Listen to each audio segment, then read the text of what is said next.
มีความไพเราะมากและเศร้าเหมือนเราจะได้ฟังเหตุสักเตื้อหนึ่งเป็นปีละกาที่เราไม่ได้ฟังเนาะจ้ะช่วงต่อไปเป็นประชาสัมพันธ์ก่อนการสมัครครับ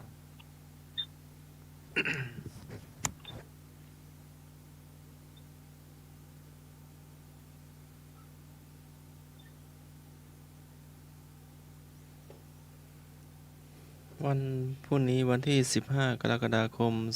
2567พิธีเปิดงานสัปดาห์ส่งเสริมการเผยแผ่พระพุทธศาสนาเนื่องในวันอาสาฬหบูชาและวันเข้าพรรษาและทางอำเภอแจ้งผู้เข้ารับเกียรติบัตรอุบาสกอุบาสิกาดีเด่นและกลุ่มสตรีนารีต้นแบบที่เข้ารับโล่รางวัลบัวขาวก็ไปลงทะเบียนตั้งแต่เวลา 12 นาฬิกาเป็นต้นไปและนิมนต์เลขาเจ้าคณะอำเภอไปรับเกียรติบัตรหน่วยอบต.ที่เข้าร่วมกิจกรรม4 ภาคของแต่ละอำเภอก็แสดงความยินดีโดยเนาะเจ้าวันพรุ่งนี้เนาะแล้วก็กิจกรรมเทิดพระเกียรติและถวายพระพรชัยมงคลเฉลิมพระเกียรติพระบาทสมเด็จพระเจ้าอยู่หัวเนื่องในโอกาสมหามงคลเฉลิมพระชนมพรรษา6 รอบ 28 กรกฎาคม 2567 โดยมูลนิธิพระบรมธาตุดอยสุเทพในวันอังคารที่ 23 กรกฎาคม พุทธศักราช 2567 ณ หอประชุมมหาวิทยาลัยเชียงใหม่ ตำบลสุเทพ อำเภอเมือง จังหวัดเชียงใหม่ เวลา 12:30 นาที พระภิกษุสามเณรและนักเรียนพร้อมกัน ณ หอประชุมมหาวิทยาลัยเชียงใหม่บรรเลงเทิดพระเกียรติ เวลา 13 นาฬิกา หลวงพ่อพระธรรมเสนาบดีรองเจ้าคณะภาค7ประธานสงฆ์เดินทางมาถึงจุดธูปเทียนบูชาพระรัตนตรัยพิธีกรสมาทานเบญจศีลประธานสงฆ์พระภิกษุสามเณรและคณะครูนักเรียนร่วมเจริญพระพุทธมนต์ถวายพระพรพระบาทสมเด็จบททสมปรเมนทะมหาราชาพิถุติคาถาถวายพระพร 72 พรรษาพระบาทสมเด็จพระวชิรเกล้าเจ้าอยู่หัวเจริญจิตตภาวนาถวายพระราชกุศลแด่ถวายพระราชกุศลและพระพรชัยมงคลหลวงพ่อพระธรรมเสนาบดีรองเจ้าคณะภาค7กล่าวสัมโมทนิยกถาผู้แทนนักเรียนแต่ละโรงเรียนถวายพานพุ่มสักการะแสดงเทิดพระเกียรติพระบาทสมเด็จพระวชิรเกล้าเจ้าอยู่หัวเวลา 14:30 นาทีผู้ว่าราชการจังหวัดเชียงใหม่ประธานฝ่ายคฤหัสถ์เดินทางมาถึงการรำถวายพระพรโดยวิทยาลัยนาฏศิลปะเชียงใหม่ฝ่ายคฤหัสถ์เปิดกลวยสักการะกล่าวอาเสียนละวาทสดุดีพระบาทสมเด็จพระวชิรเกล้าเจ้าอยู่หัววงโยธาวาทิตบรรเลงเพลงสรรเสริญพระบารมีมอบเกียรติบัตรแก่โรงเรียนที่เข้าร่วมหลวงพ่อพระธรรมเสนาบดีนำกราบลาพระรัตนตรัยเวลา 15 นาฬิกาเป็นเสร็จพิธี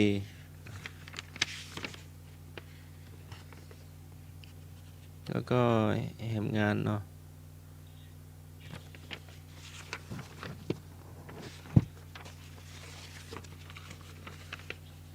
กิจกรรมถวายพระราชกุศลแด่พระพรชัยมงคลเฉลิมพระชนมพรรษา 92 พรรษา สมเด็จพระนางเจ้าสิริกิติ์พระบรมราชินีนาถพระบรมราชนนีพันปีหลวง โดยมูลนิธิพระบรมธาตุดอยสุเทพในวันพฤหัสบดีที่ 8 สิงหาคม พุทธศักราช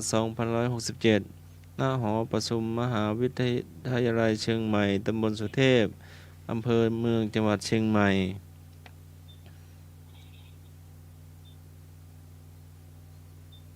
ก็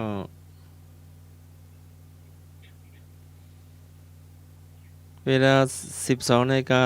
12:30 นาที ก็คล้ายๆกันเนาะ บางก็จะมีเพิ่มเติมเนาะ พระภิกษุสามเณรนักเรียนพร้อมกันเนาะ แล้วก็ณหอประชุมมหาวิทยาลัยเชียงใหม่ เวลา 13:00 น. หลวงพ่อพระธรรมเสนาบดีรองเจ้าคณะภาค 7 ประธานฝ่ายสงฆ์เดินมาถึงและจุดธูปเทียนบูชาพระรัตนตรัย พิธีกรสมาทานเบญจศีลประธานสงฆ์พระภิกษุสามเณรคุณครูนักเรียนร่วมเจริญพระพุทธมนต์ถวายพระพร 92 พรรษา สมเด็จพระนางเจ้าสิริกิติ์พระบรมราชินีนาถพระบรมราชชนนีพันปีหลวง เจริญจิตตภาวนาถวายพระราชกุศลแด่และพระพรชัยมงคล หลวงพ่อพระธรรมเสนาบดี หลวงพ่อรองเจ้าคณะภาค 7 ได้กล่าวสัมโมทนียกถา ผู้แทนนักเรียนแต่ละโรงเรียนถวายพานพุ่มสักการะแสดงเทิดเกียรติแด่สมเด็จพระนางเจ้าสิริกิติ์พระบรมราชินีนาถพระบรมราชชนนีพันปีหลวง เวลา 14:30 นาที ผู้ว่าราชการจังหวัดเชียงใหม่ ประธานฝ่ายคฤหัสถ์เดินทางมาถึงการรำถวายพระพรโดยวิทยาลัยนาฏศิลปะจังหวัดเชียงใหม่ ประธานฝ่ายคฤหัสถ์เปิดกลวยสักการะกล่าวอาเสียนวาทสดุดีแด่สมเด็จพระนางเจ้าสิริกิติ์พระบรมราชินีนาถพระบรมราชชนนีพันปีหลวง วงโยธวาทิตบรรเลงเพลงสรรเสริญพระบารมีและร่วมร้องเพลงค่าน้ำนม มอบทุนการศึกษาและเกียรติบัตรนักเรียนที่เข้าร่วมกิจกรรม และมอบเกียรติบัตรแก่โรงเรียนที่เข้าร่วมกิจกรรมกล่าวปาฐกถา เวลา 15:00 น. เป็นเสร็จพิธี แล้วก็โรงเรียนที่เข้าร่วมก็โรงเรียนธรรมราชศึกษา โรงเรียนเชตุพนศึกษา โรงเรียนสามัคคีวิทยาทาน โรงเรียนอภัยอริยศึกษา โรงเรียนสมเด็จพระพุทธชินวงศ์ โรงเรียนเมธีศึกษา โรงเรียนบาลีสาธิตศึกษา มจร. โรงเรียนวัฒโนภัยพยัพ โรงเรียนยุพราชวิทยาลัย โรงเรียนหอพระ โรงเรียนกาวิระวิทยาลัย โรงเรียนนวมินทราสูทิศพายัพ โรงเรียนศึกษาสงเคราะห์เชียงใหม่ โรงเรียนนาฏศิลปะเชียงใหม่ โรงเรียนพุทธิโสพล โรงเรียนอนุบาลเชียงใหม่ โรงเรียนเมตตาศึกษา โรงเรียนกวิทธรรมรงค์เชียงใหม่ โรงเรียนวัดสนดอก โรงเรียนบ้านโป่งน้อย โรงเรียนบ้านเชิงดอยสุเทพ โรงเรียนสังวาลวิทยา โรงเรียนเจ้าพ่อคุณอุปถัมภ์ โรงเรียนศรีหเน โรงเรียนวังสิงห์คำ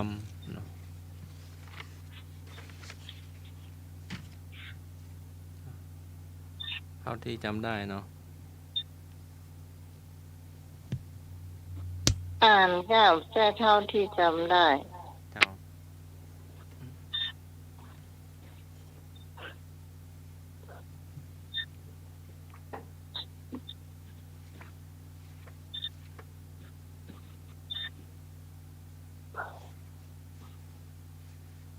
ไปต่อเลยเจ้า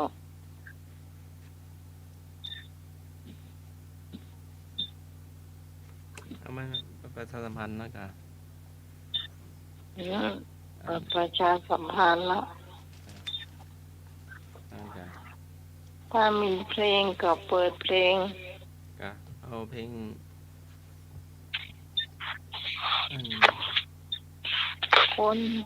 คนหาลุงหนุ่ยป้าล่ะ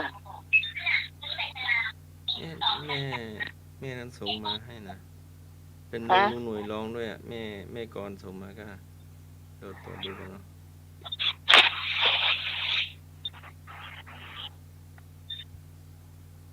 ยาตื่นด้วยฟังอ่ะแม่น้องใหม่ว่าใครฟัง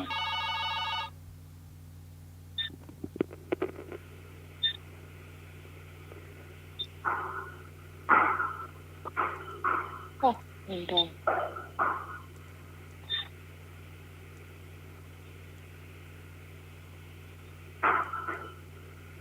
โอ้ ฮัลโหล จะได้ นมัสการครับผมพร้อมแล้วครับที่จะไปร่วมงานทอดพระป่าครับ ไปวันนี้ก็ได้ครับวันพุธก็ได้ครับวันไหนก็ได้ครับครับนมัสการครับ คนตำรวจจะมาจ่ายวันนี้แต่ถ้าจะไปวันนี้ก็ได้ไปคนเดียวแต่ จะเริ่มแล้วนะจะเริ่ม 12 ฟัง มกราคม2568มันเป็นเดือนแรกของปีงานประเพณีที่เคยทำไว้ยังจำได้ไหมทอดพระป่าสามัคคีบอกกล่าวเพื่อนพ้องพี่น้องเอาคุณลุงคุณป้าอยากสร้างบารมี มาช่วยต่อตามเติมบุญสมทบ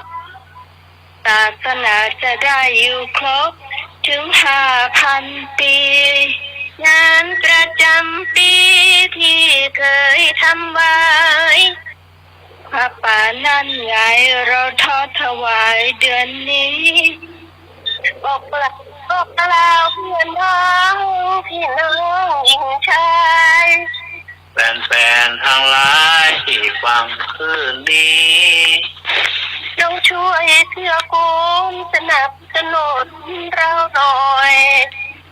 คนละ100 200 300ก็ยังดีเราไม่เคยรอเราจะบอกคุณผ่านคืนนี้ถ้ามีจิตไม่ตรี สิ้นปีก่อน คอยจนเถิดนะ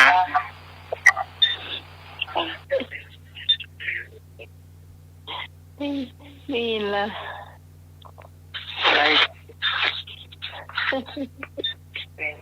ไม่ได้ชื่น แล้วเปรียบเทียบที่3 คนไม่ต้องมีเสียงดนตรี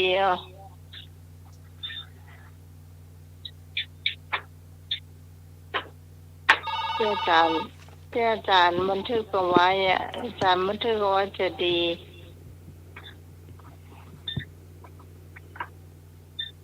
ฮัลโหล จะต้องครับ นมัสการครับ ถึงยากจะไปล้ำเหลือ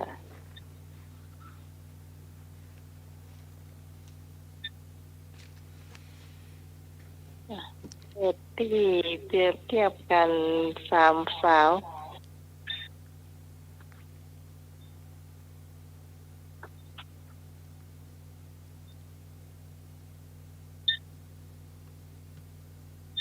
เสือ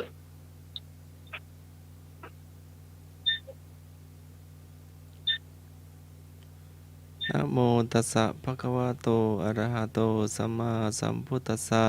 นะโมตัสสะภะคะวะโตอะระหะโตสัมมาสัมพุทธัสสะนะโมตัสสะภะคะวะโตอะระหะโตสัมมาสัมพุทธัสสะอิมานิมะยังพันเตทีปะทูปะปุภะวะลานิอิมัสสมิงเตมาเสละตานัตตะยัสเสวะอหิปูชยามะอัมหากังรัตนัตตะยัสสะปูชาทีครตังหิตายะสุขายะสุขาวหาโหตุอาสาวกะยะปวัตติยาถามว่าเป็นคำถวายอะไรก็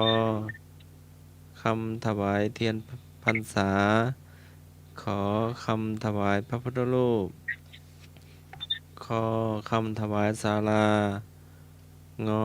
คำถวายกฐินจอคำถวายลอยกระทงฮอนักทูกคำถวายข้าวพระพุทธต่อเต่าหลังตูมคำลาพระสงฆ์ปิกบ้าน เจ้าพิพานกไก่ก็บอกเนอเจ้าทำถวายเทียนพรรษาเจ้า เอาละถวายเทียนพ่อกอไก่เอาผัดเจ็ดเอาแถมผัดเจ็ดตัวแถมโดยมานี่มานี่มานี่นะ ช่วงนี้เนาะช่วงนี้ก็เป็นเทศกาลเนาะ จ้าพี่การจ้ะ เป็นประ พี่ เพ การ ณี จะเอาก็ไก่จ้ะ ประเพณีอัน ทำ ดี ถวาง าย ม เทีย เนาะ นพรรษาจ้ะ เจ้า ครับถวายเทียนพรรษาหมดกันงานบุญยังใหญ่ใหญ่หลวง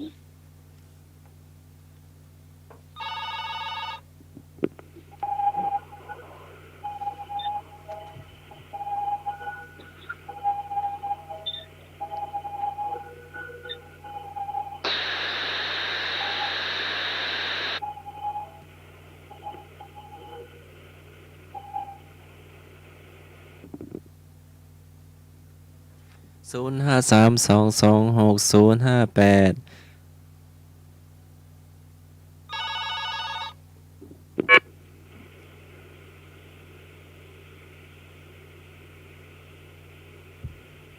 จริญพร นมัสการครับ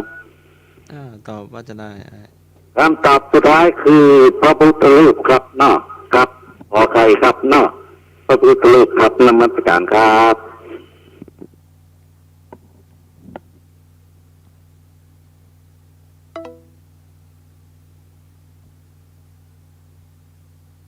รอสักครู่นึงติดต่อลุงหน่อยเนาะสายอาจจะหลุดไปรอสักกรรมนึงเป็นประเพณีอันดีงามที่ปฏิบัติมาเนาะแสดงถึงความสามัคคีแสดงถึง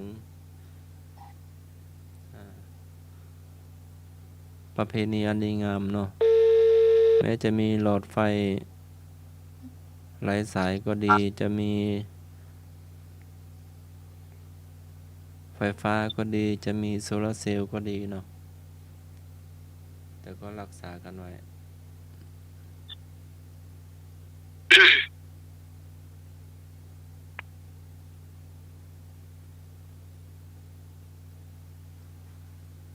รอสักครู่นึง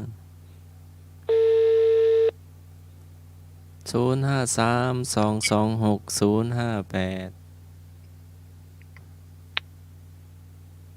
ลุงหน่วย 0538104006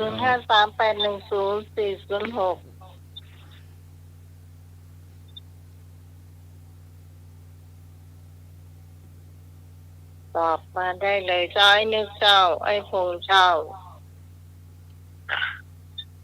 มาเลยเนอะ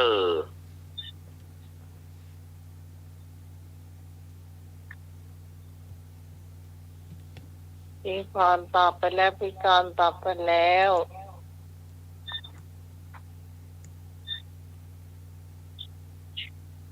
ทางวัดตอนตานพรุ่งนี้ก็จะมีการหล่อเทียนและเจ้า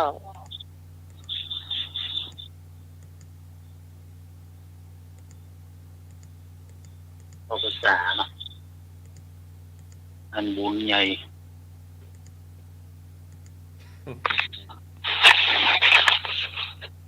ทั่วประเทศไทยทั่วโลก เอาโทรศัพท์วางลงไอ้หนุ่ยวางลงมันต้องกำเลย ที่เพียงบุญแม่เรานั่นน้องส่งบุญ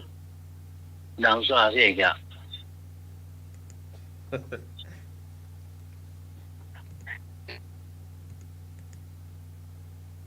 น่าจะมากก็เองผู้ชานปืนนี่อ่ะ หามีดปอกมะนาวนะ มาปอกมะนาวอย่างมาเดียวนะ ไม่รู้ ก็มาช่วยเวลาปอกมะนาวลงเดียวนี่ ดวงตามันนี่มันมันมันมัน มันจะได้เสียงใสนะ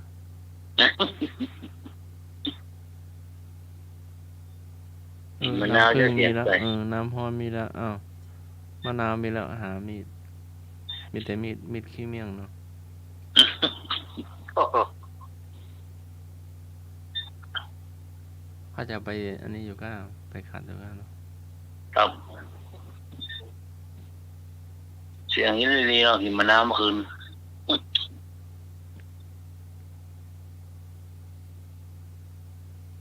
ครับผมเดี๋ยวอะไรครับเย็นดับปิ้งเย็นวอย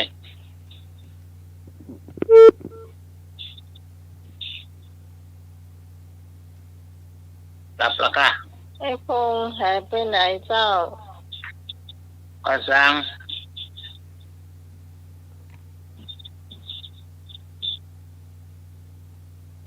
รายงานตัวดับปิ้ง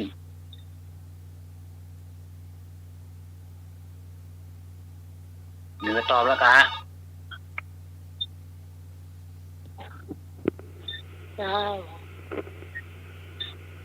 น มัสการครับเขารับหมดแล้วปิดมากล้องดองไปหมดเลยครับแล้ว ถ้าจะมาอู้ยนำไปต้องอู้เลย วางไปเลย ก็เดี๋ยวจะโดนเขาด่าบอกซื่อๆอะ สวัสดีครับผมเอาข้อกอไก่ครับทานเตียน ตามเตียนเนาะ ครับ ครับ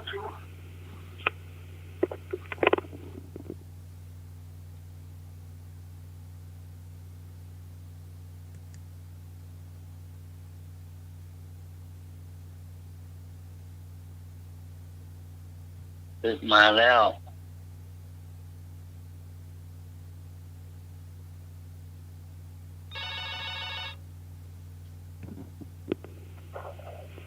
ครับผ ใคร มเอาข้อกอไก่ครับผม ตาย เปลี่ยน เลย วงกอไก่โก้งโง่หรอ เจ้า เปลี่ยนน้ำสกุลนั้นเป็นพันแท้กันดีอ่ะเปลี่ยนน้ำสกุลวงตาเขียวอ่ะ อืม เป็นพัน มัน แท้ อยู่ดีมว่าดีนะไอ้พงษ์ แม่นพวกเปิ้ล อยู่ดีมว่าดีมันจะหัวมีงเราก็สร้างอดมาได้นะ มันว่ามือเปิ้ลว่ามือต้านนะ แม่น ครับอันที่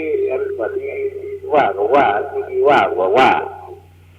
เขาเปลี่ยนน้ำสกุลเป็นวงตาเขียวทำเงาเอากันเนี่ยบุ๊ก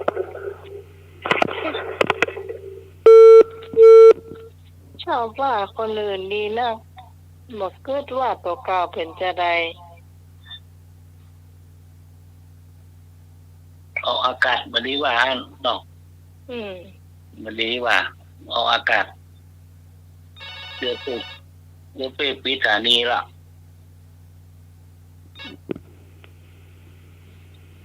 เจ้า ครับผม เจ้า ไม่ย่อยครับ เจ้า เอา ก็ไก่เจ้าก อไก่เนาะครับเนาะ เจ้า ครับ กับท่านอาจารย์สมาร์ทเจ้า เจ้าแม่ กับลูกเนนกับเจ้า สวัสดีแม่สุพีท สวัสดีไอ้หนุ่ยเพื่อนเจ้า ครับผมนี่ครับ ไอ้พงษ์เสียงรอเจ้า สวัสดีพี่พรคนงามเจ้า สวัสดีแม่บุญเจ้า สวัสดีพี่กรกมลคนเก่งเจ้า สวัสดีพี่สาว พี่สมัยคนงามอย่างหวานเจ้า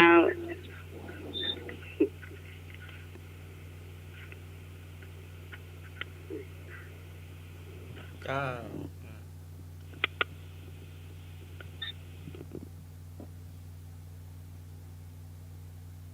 กอไก่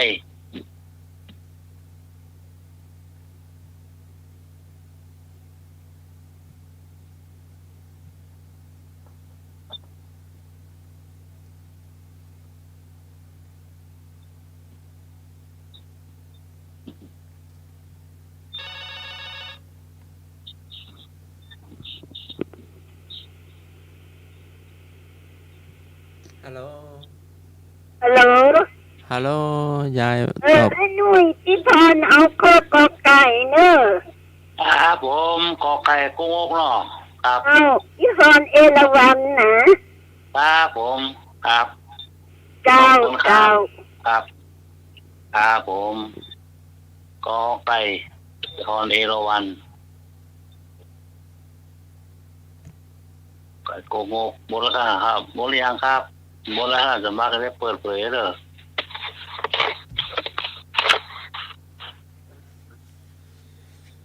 ไม่รู้ค่ะ คำแปลข้าแต่พระคุณเจ้าผู้เจริญทั้งหลายข้าพเจ้าทั้งหลายขอบูชาธูปเทียนและดอกไม้อันประเสริฐเหล่านี้แก่พระรัตนตรัยในพรรษาไตรมาส3 เดือนนี้อันว่าการบูชาพระรัตนตรัยจงเป็นผลนำมาซึ่งประโยชน์และความสุขแก่ข้าพเจ้าสิ้นกาลนานจงเป็นไปเพื่อให้ถึงซึ่งนิพพานเป็นที่สิ้นไปแห่งอาสวะกิเลสเทินเป็นคำถวายเทียนเข้าพรรษาข้อกอไก่ ครับถูกต้องหมดกอไก่โกงกเข้าภาษาไหวเตียนนำเนาะโอ้หลับปูนเก่งเยอะแท้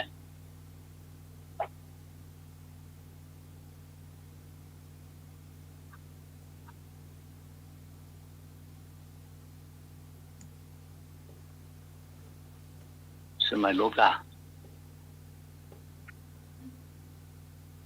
โยมมิสมัยกา ครับที่รู้ดักปิ้ง ก็จะหลุดเนาะเดี๋ยวไตตัวน้ำใหม่ก่อนดื้อ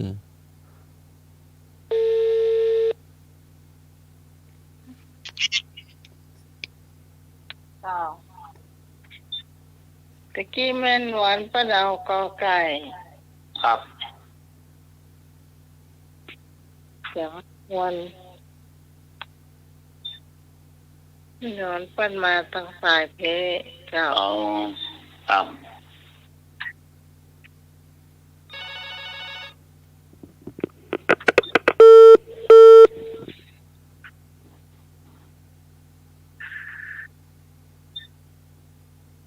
ไปโชว์มาเล่นเนอะมีเบอร์โชว์อยู่นะ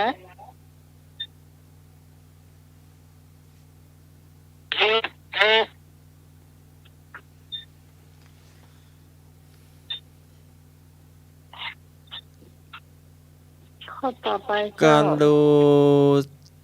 เช่นไรไม่เป็นค่าศึกต่อกุศลก็คอนเสิร์ตขอดวงชะตา คอลำวง งอละครธรรมะ การดูเช่นไรไม่เป็นค่าศึกต่อกุศลก็คอนเสิร์ตขอดวงชะตา คอลำวง งอละครธรรมะ วิชาเบญจศีลเบญจธรรมวินัย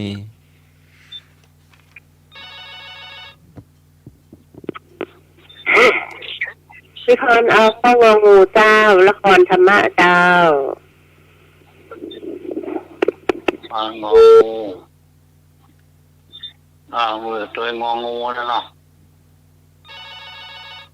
เห็นมีว่า จ้าพี่กรณ์ก็เอาข้าวงองูจ้ะ ครับ คำถามมีว่า กันเวลาขายเป็นไหนหลุดหรือเปล่าจ้ะ อยู่ครับ เรียกว่าหลุดไปละค่ะ คำถามการดูเช่นไรไม่เป็นค่าศึกต่อกุศล ไม่เป็นค่าศึก โน้ ครับผม เอางองูครับ งองูอะไรนะเนาะ ธรรมะ งองูครับ ครับ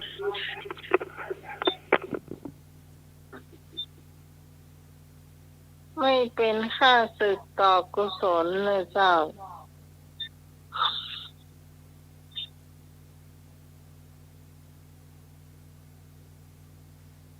พอลำวงกับใจเนาะเป็นไรเนาะ ไอ้พงจะมาสายเทศก็ได้นะเจ้าสายเฟซน้อยชุมสายเถอะที่ก็ได้ชุมสาย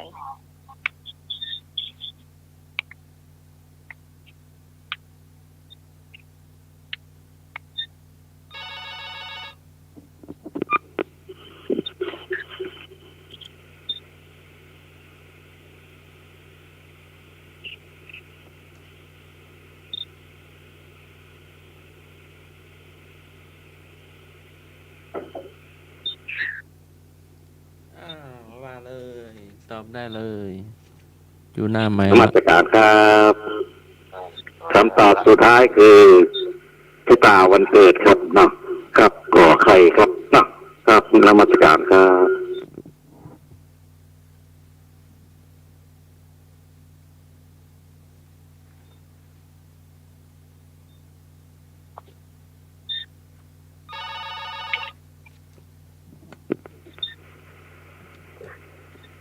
ครับผม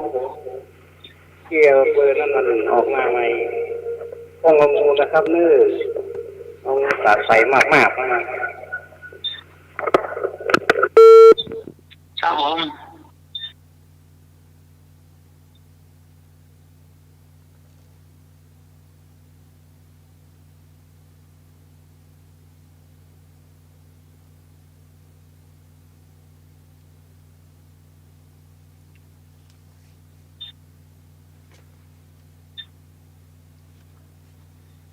มีแฮมกอ0532260058การดูเช่นไรไม่เป็นค่าศึกต่อกุศลกอคอนเสิร์ตขอดวงชะตาคอลำบงงอละครธรรมะได้เฉลยครับผม งองูละครธรรมะไม่เป็นค่าศึกต่อกุศลต้อง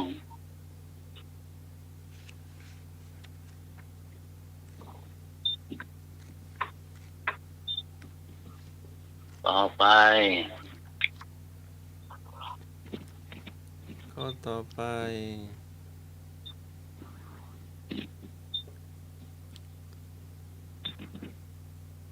การปฏิบัติตามอุโบสถศีลข้อ8จะลดความกังวลในเรื่องใดงอพูดคุยคอแต่งตัวขอกินงอนอนการปฏิบัติตามอุโบสถศีลข้อ8จะลดความกังวลในเรื่องใด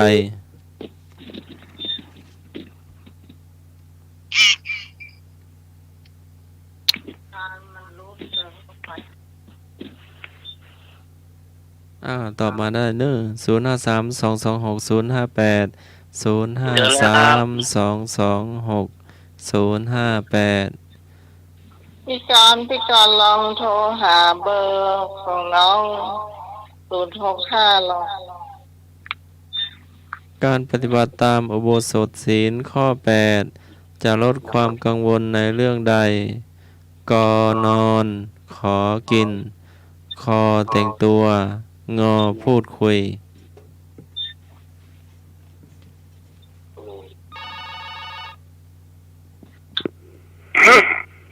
ก็ไก่ก็งกเจ้ากันนอนเจ้าก็ไก่ก็งกนอนหนอครับ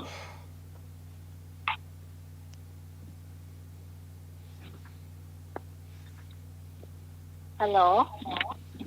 คุณมา เจ้าพี่กรจ้าอ๋อนี่เหรออีได้ยินเพื่อการสมัครโทรมามันได้ยินนะจ้าเดี๋ยวพี่วางกันแล้วจันสมัยจะได้ยินไหมน่ะเสียงกล้องเนาะปิดหรือว่าบินโทรศัพท์ฮัลโหลนมัสการครับคำตอบสุดท้ายคือบรรทมครับเนาะครับมันฮัลโหล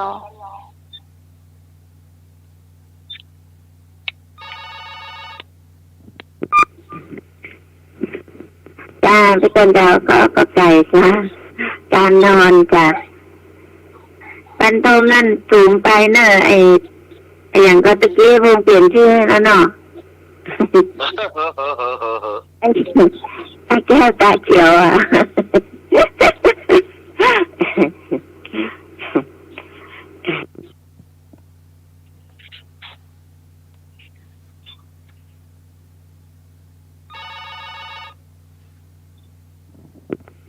ครับผม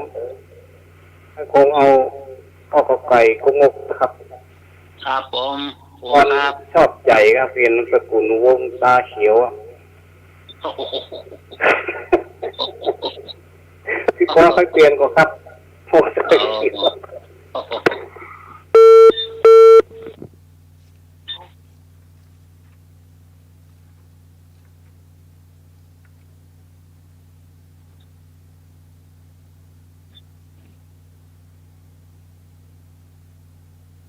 อะไรครับ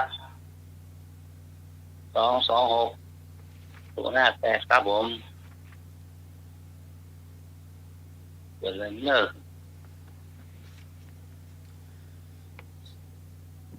การปฏิบัติตามอุโบสถศีลข้อ 8 จะลดความกังวลในเรื่องนอนกอไก่ กอไก่โกหกถูกต้อง คำถาม นอนเยอะเนาะ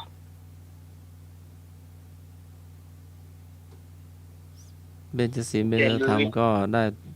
พอสมควรเนาะ ครับ ได้แบ่งปันไปทางช่วงอื่นเนาะ ครับ ช่วงเล่านิทานอาจารย์เอาลักษณ์นึ่ง ครับผมมนครับ ตั้งใจแสดงรับฟัง มาถึงช่วงเล่านิทานเนาะก็ก่อนที่จะมาถึงเล่านิทานก็อนุโมทนาแม่กรกมลที่เป็นเจ้าภาพผ้าป่าเนาะของอาตมาภาพ10 กล่อง100 บาทแล้วก็แม่สุพิตโดยนี้ก็จะได้เอาไปประกาศในวันอาการดีกว่าเนาะนี่ก็อนุโมทนาเบื้องต้นที่เจ้าภาพเจ้าของคนฟังอยู่ประกาศเป็นเบื้องต้นก่อนเนาะนิทานในวันนี้ อันนี้ก็ญาติโยมเพิ่นถามมาเพิ่นว่าวันนั้นนะมันได้ยินเรื่องเล่าเรื่องน้ำเรื่องบ่อน้ำวิเศษเนี่ยมันได้ยินแล้วอยากจะฟังแถมอันนี้ญาติโยมก็โทรมาอยากจะฟังแถมสักเตื้อหนึ่ง เรื่องบ่อน้ำวิเศษก็จะถือไปเนอะประธานญาติโยมคนว่าเดิมทีเนี่ยมี2 ตายาย2 ตายายนี่อายุก็ถือว่าอายุแก่แล้วเนาะอยู่ด้วยกันมารู้สึกว่าลูกเต้าเปิ้นจะบ่มีแต่เปิ้นก็ แต่งงานมาตั้งแต่ปฐมวัยจนถึงเท่าละ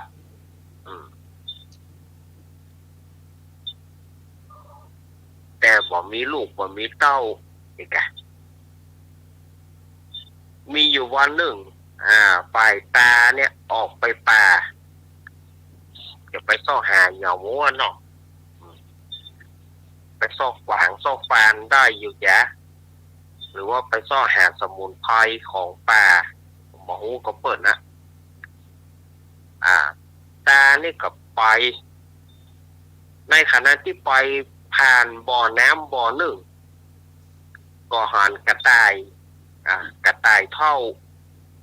กระต่ายเนี่ยเตียวมาถึงที่บ่อน้ำแล้วขอกระโดดลงน้ำ กระโดดลงบ่อน้ำฝ่ายตาเนี่ยเขากระต่ายเท่านี่มันลงไปอย่างหั่นซ่อหาที่ตายเนอะเอกเข้าใจว่ามันอายุมันนักเลยเนาะซ่อหาที่ตายเนอะ ปรากฏว่าสักกำเดียวกระต่ายตัวนั้นก็ออกจากบ่อน้ำมา เมื่อออกจากบ่อน้ำมามันก็กลายเป็นกระต่ายนุ่มเอาไม่อย่างอี้รู้แต่กลายเป็นกระต่ายนุ่มทันทีทันใดวะอ๋อฝ่ายตาเนี่ยโอ้กระต่ายเท่าลงไปกินน้ำออกมาเป็นกระต่ายนุ่มเขาก็น่าจะลองไปกินพ่องตานี่ก็ลงไปก็ก้อยกินน้ำร่างกายที่อายุแก่แล้วก็กับกายก็เริ่มหนุ่มมาตาเนี่ยโอ้หนุ่มแล้วเฮ้ยกินไปแถมเข้าก็เหลือประมาณสัก15-16เหลือสัก15-16หมอกแถวเนี่ยเนาะหมอกวัยรุ่นเนี่ยนะถ้าเป็นคนเมืองก็ของเขาว่าหมอกกอกเนี่ยเนาะหมอกแลวหมอกกอกเนี่ยนะเปล่าแถวเนี่ยตาที่ก็บอกว่าปอละเอามาอีกก็พอดี เดี๋ยวจะไปหยอกใหญ่ๆกันเนอะนี่หรอตั้งใจจะไปหยอกเย้าไปหยอกเย้ายายเสร็จแล้วก็เตียวไปถึงบ้านเนาะไปถึงบ้านยายกำลังกองหาก็เลยบอกว่าโอ้แม่มันแม่มันหูจักข้าก็อยู่นี่เนาะไปเนี่ยยายมันจำมาได้เพราะว่าผัวมันหนุ่มไปอย่างนี้มันก็นึกว่าละออนหนุ่มมาหยอกมาเล่นมันนึกคิดว่าละออนหนุ่มมาหยอกมาเล่นไปมาเล่นนี่เนอะเจรุ่นมึงเนอะนี่นะโอ้ยจำมาได้กันนี่ข้านะโอ้ผัวข้าบะเจหนุ่มอย่างนี้ผัวข้ามันเท่าแล้วมันเท่าขนาดนั้นแล้วอันนี้มันเป็นละออนหนุ่มนี่มึงเป็นไผตานี่ก็เลยเล่าให้ฟังทีนี้ยายเนี่ยก็อยากจะกินพ่องก็บอกว่าโอ้แต้กระสูนบ่อน้ำวิเศษนี่มันมีแต้กะมีกะก่อนข้าขอไปกินได้ก่อนไปนี่ไปได้แต่วันผูกก็ไปวันผูกข้าจะปาไปวันนี้บะเตื้อมันข้ามแล้วยายนี่ก็ถามว่าจุดหมายปลายทางเนี่ยมีที่ไหนมันอยู่ที่ไหนพิกัดมันอยู่ไหนนี่นะตานี่ก็เล่าให้ฟังหรอตาในร่างหนุ่มนี่นะเล่าให้ฟังยายนี่ก็บอกว่าโอ้ข้าขอไปวันนี้ได้ก่อนข้าให้ไปสาวน้อยโวยๆนะตาก็บอกว่าปะเตื้อเอาไว้วันผูกก็ไปเสร็จแล้วก็เข้านอนเมื่อเข้านอนแล้วตานี่มันเข้าป่าหรอกเข้าป่าเพื่อมันกินน้ำกินหนองแล้วมันหนุ่มมาแล้วก็ปิดมาน้ำใส่จะอีทเนาะรับกันยายนี่ลากไปแหละไปกินน้ำในบ่อน้ำวิเศษนั่นน่ะยายเนี่ยโอ้สู่ทำได้ข้าก็ทำได้กะเนี่ยบอกไปส่งข้าไปคนเดียวก็ได้ ทีนี้ บอกก็ว่ายายนี่ไปหันใส่บ่อน้ำก็ลงกินกำแรกก็อายุหนุ่มขึ้นมาหน่อยกินต่อไปก็เริ่มอยู่ในกลางโคนเนี่ยเพราะว่าความโลภเนาะความโลภตะใดบะเตื้อ ก็ย่อมบ่พอใจเตื้อกินไปแถมกินไปก็อายุก็เริ่มน้อยลงเนาะกลายเป็นหมอกสาว กลายเป็นสาวงามแต่ว่ายายนี่ก็บ่พอใจเตื้อไปกินแถมกินก็โอ้กลายเป็นสาวน้อยสาวเด็กรุ่น15-16นี่กะแต่ก็ยังบ่พอใจเด้อกินไปติ๊กๆแต่ว่าจะเอางามเหลือเทวดากับกะหนอเนี่ยความโลภนะ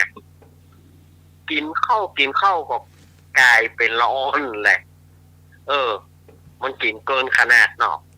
กลายเป็นละอ่อนน้อยให้อยู่ก้นบ่อน้ำบนน่ะแม่เนาะทีนี้ฝ่ายตาลูกมาโอ้ย่านี่ไปไหนอะนี่ต่อหาไหนก็ได้ป่านล่างว่ากะย่านี่ป่านล่างว่าลักไปกินน้ำก็ตายละค่ะตานี่ก็ไปซ่อหาปรากฏว่าอย่างไรศรัทธาญาติโยมเอ๋ยไปหันใส่ละอ่อนน้อยให้อยู่ปากน้ำบ่อฮะนะเง่เจ้าเฮ้ยแทนที่ว่าจะได้เป็นผัวบ่าวเมียสาวปิกมาได้เป็นผัวบ่าวเมียสาวครั้งหนึ่งปรากฏว่าจะได้มาเลี้ยงมันแถมแล้วมาได้มันจะย่อยนะเนี่ยเปิ่นว่าเนาะศรัทธาญาติโยมความโลภตาใดบ่เตื้อแต่อาตมาว่านะถ้ามันมีอย่างในนิทานว่าแต่นี่อาตมาก็ให้กินเนาะน้ำบ่อพิเศษนี่นะอาตมาจะกินหมอกเอาหมอกอายุ15-16นี่พอละ บ่โลภเนาะบ่โลภแน่แล้วเนาะ ถ้ามันมีแต่นี่นะอยากจะได้เหมือนกันเลยวันเดียวนี้มัน อายุมาใครนักไปหน่อยแล้วเฮ้ยมาคัดไปท่าแล้วเฮ้ย อันนี้ก็คือนิทานที่อาตมาเอามาเล่าเนาะวันนี้ก็ปอยยาวสักไหนเป็นนิทานเรื่องบ่อน้ำวิเศษ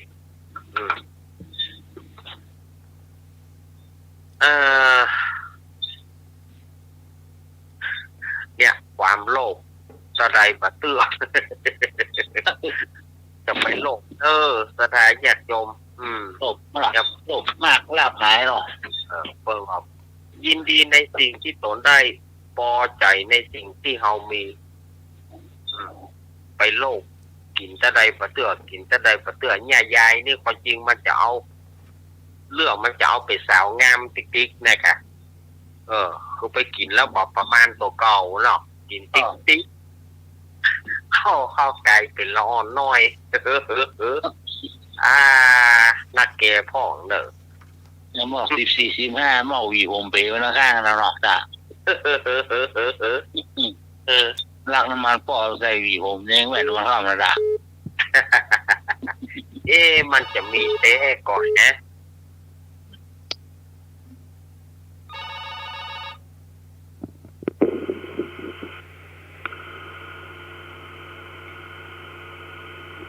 โอเคแล้วน้ำมันปอแล้วมันใหญ่มันโคตรโมแรงนมัสการครับจะเข้าได้สักบ่อเนาะเอาไว้ในบ้านน่ะเนาะครับก็เอาไว้ใจเนาะครับนมัสการครับ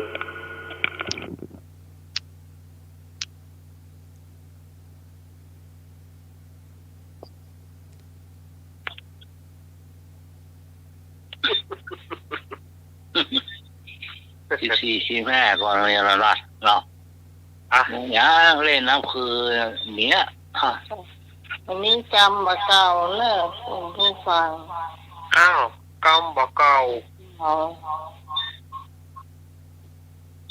เปลี่ยนโทรศัพท์เห็นเครื่องหนึ่งละโอ้ย เดี๋ยวบอก จ้ะ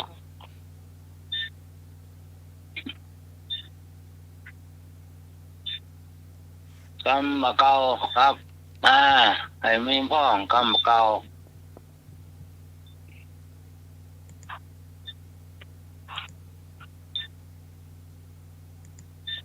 ก ำบะเกา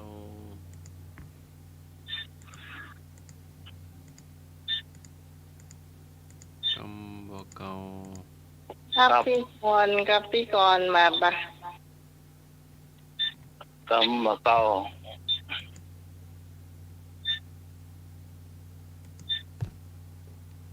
อยากถ้ามาอยู่กันหลายๆหน่อย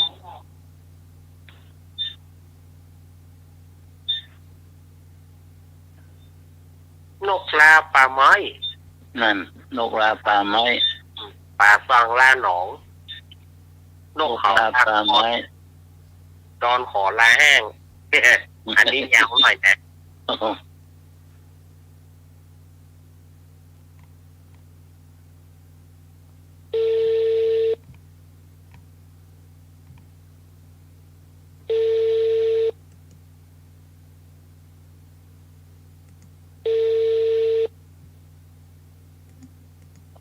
จ้าไว้สักเสนอ นกมันจะลาป่าไม้มันก็ยังขึ้นยาก จ้ะ ปลาจะออกจากหนอง มันก็มีการสั่งไว้สั่งลาก่อนเนอร์นกเขาลาก่อนนกเขานี่เขาจะเอามันไปเลี้ยงที่บ้านมันก็ลาก่อนคู่ ไอ้เพลงอยากโทรเข้าเบอร์ตะกี้โทรเข้ามาเลยในใจผมเจ้า ดอนขอลาแห้งโต่งอันนี้มันเป็นกรรมว่าเก่าโบราณว่าคนเฮานี่อย่างใดก็บ่ลืมบ้านเกิดเมืองนอนอีเตอสรุปง่าย ครับไม่นะ ๆเป็นว่าที่ฝังโฮกอยู่ที่ไหนก็จ้างมันตึกคือเติงหา ครับ ที่ฝังโฮกแก่ คงจะโทรมาตั้ง065ก็ได้เนี่ย ถึงไม่เป็นยังไงได้มันถึงปีกมาที่เก่ามาแล้วเนาะ จ้า นี่เป็นเจ้าใหญ่ในคุณก็มันก็ปีกมันที่เก่าแล้วเนาะลืมจัด ตอนไหนยัง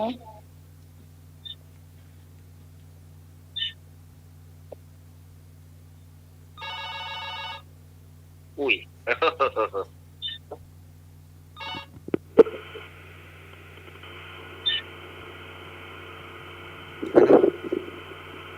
ฮัลโหล นมัสการครับ อยู่ที่ไหนมันตึงบ่เหมือนบ้านเกิดเนาะครับเนาะบ้านเกิดยิ่งใหญ่กว่าครับม่วนครับเนาะโดยเฉพาะอำเภอแม่ริมครับเนาะครับนมัสการครับ ค่ะนมัสการค่ะอาจารย์สมัครค่ะ จ้า ฝากบอกไอ้พงษ์นะพงษ์พี่กรณ์มาเปลี่ยนแล้วพี่กรณ์นามสกุลดีแล้วจ้ะวงตาเขียวพี่กรณ์ไม่เอาจ้ะ วงตาเขียวไม่เอาเนาะแม่กร ไม่เอาอ่ะพี่แม่กรณ์นามสกุลเขยกลางดีแล้วจ้ะพี่กรณ์เอาไหนจ้ะพงษ์ วงตาเขียว ยังเป็นนามสกุลแล้วเนาะพี่กรณ์เนาะ ไอ้พงษ์เปลี่ยนเมื่อตะกี้นี่วะ วงตาเขียว น้องบอลจะเอาก่อน อันนี้มีจริงๆนะนามสกุลนี้นะปัจจัยว่ามันมีนี่ นามสกุลเก่าแม่กรณ์จะยิ้มเขียวจ้ะ โอ้ อันนี้นามสกุลพ่อเขาถามตอนเป็นเด็กๆก็ถามเป็นตอนเป็นนักเรียนนะคะว่าอัน ทำไมนามสกุลนี้อ่ะยิ้มแล้วทำไมต้องเขียวด้วยปกติแล้วหล่อยิ้มเขียวดีกว่าตาเขียว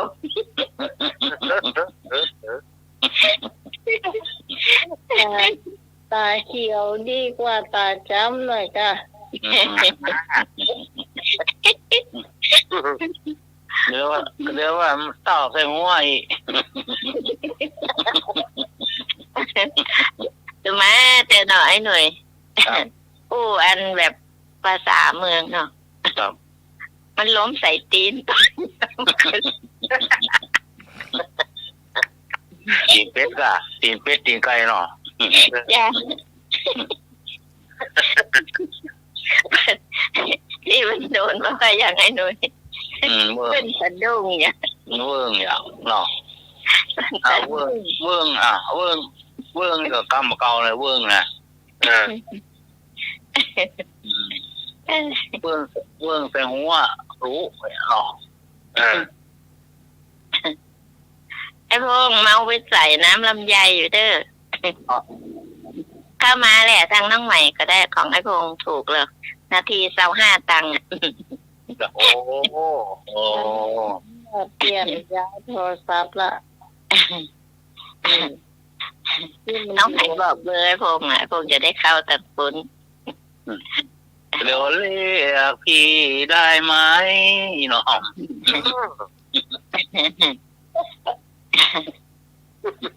ง มันแบบเพี้ยนเลยก้อยหน่อยมันเพี้ยนหน่อยได้ก่อนแม่ชื่นจะได้ฟังแล้วเนาะนักร้องเสียงทองนะโอ้ยดังแล้วหรอไปห้องเพลงไปดังห้องเพลงละเนี่ยไม่ติวพูดถึงไอ้หน่อยซ้อมดีๆเนาะแล้วให้อาจารย์อัดเอาไว้เนาะเอาไว้อันเรียบเรียงเสียงประสานเนี่ยดีๆเนาะไอ้หน่อยแจ้งไปปล่อยกัดต้องไปย้อมคนกัดหรือไม่คนเนาะอันนี้แจ้งโมงอะไรเก็บหรอไอ้หน่อยมันมี4 แจ่งพอดีแล้วพี่ฮอนโตโป่งยาวแจงไหน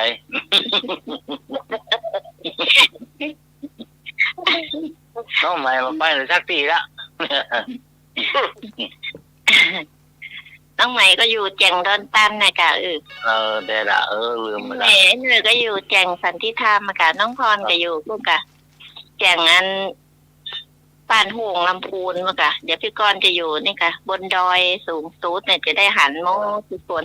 มาตรการครับล่างไงไอ้แก้ววงตาเขียวอันบอกพระอาจารย์ค่ะเฮือนเอานักร้องประดับวัดไฟนะน่ากะประดับวัดไฟนะเนาะนักร้องครับเขาจะ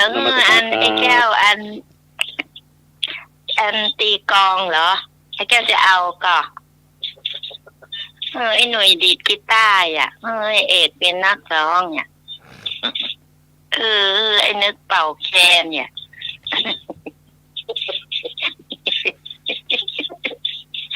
พงโทรเข้ามาได้เลยแม่เจ้า0447338ไอ้พงส่งมาเดี๋ยวมาอาบน้ำบ่อทิพย์ไปกันก็มาอย่าไปร้อนก็ไอ้หน่วยสมมติว่ามันมีแต่ไอ้หน่วยจะเอาก็เอากับโรอย่าบอก14-15อยู่แย่งแหวนวีโฮมปีของเรานะเฮ้ยมันไปกินมากเดี๋ยวกินอุเว่อยู่ไอ้บอก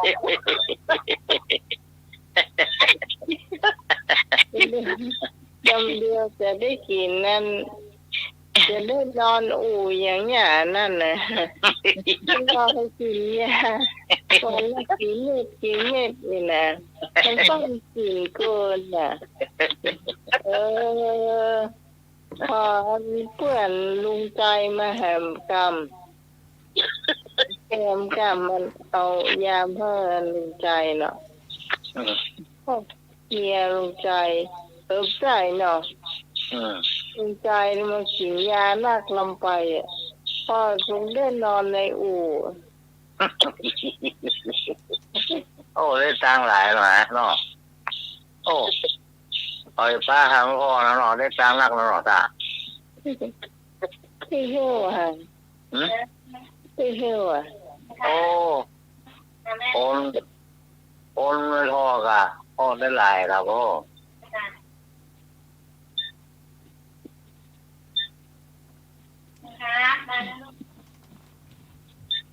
อ๋ออยู่คนเท่าเวลาเนี่ยเขาดังเนี่ยเนาะ เอาดังเลยค่ะ โต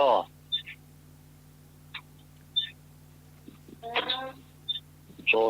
เชียลนี่ถ้าจะลือตื่นเต้นอย่างเนาะพอเนาะ ได้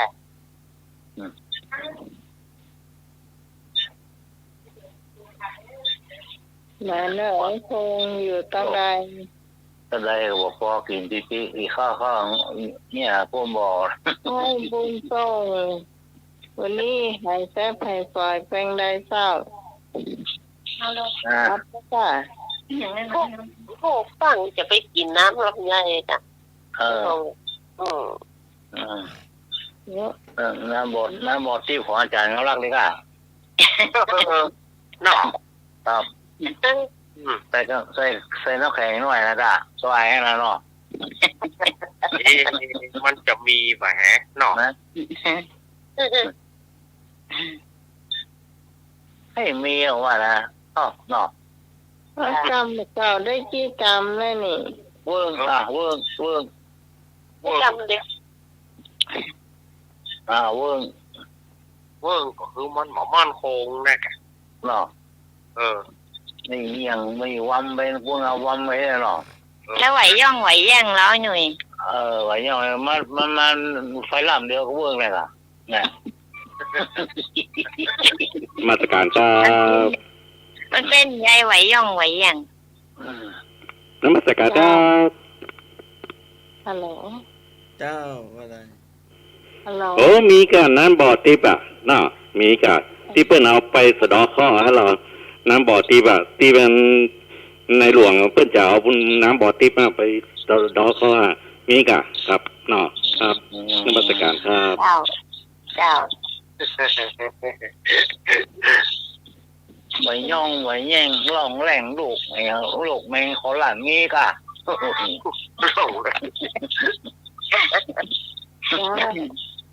มันเตี้ยวเป็นย่องแย่งกะ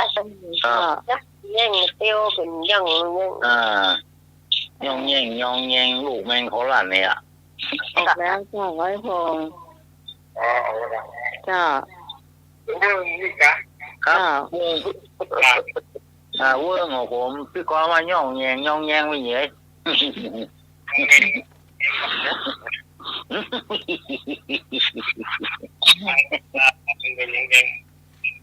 ไม่ใช่ไอ้หนุ่ยมันพูดไม่ถูกไอ้พงพี่กรณ์บอกว่าแล้วไหวย่องไหวแย่งเราเหมือนกันก็ ไหวย่องไหวแย่งก็เวิร์กนะ ย่องไหวแย่งนี่มันเป็นคนอย่างคนกินเหล้าไง เอา เที่ยวไปเที่ยวมาแล้วไหวย่องไหวเที่ยวผมบอกให้ถูกตางพ่องเนี่ยว่าไปพ่องเนี่ยจำอ้างมาเตรียมถูกตางหรอก เที่ยวเวิร์กเที่ยวมันต้องได้เที่ยวเวิร์ก เวิร์กวันแต่ว่าของชาติเดือดร้อนแล้วเนาะวงเนาะ กินงานทำได้เหรอเที่ยวเวิร์กได้แล้ว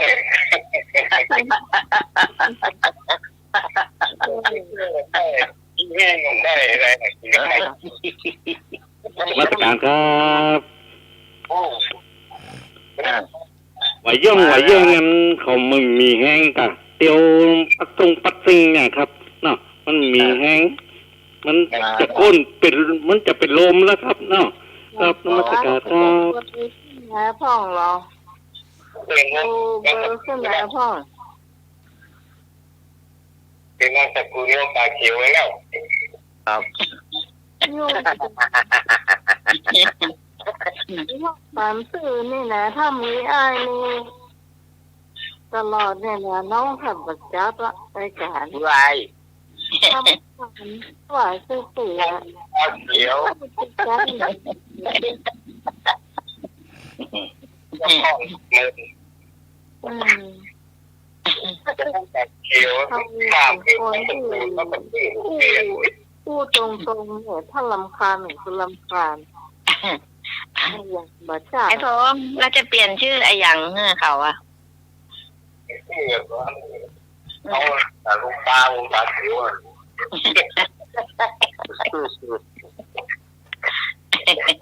ทำเรียนก็จะเรียนหน้าหัว เอาปากเขียวก็ได้ เ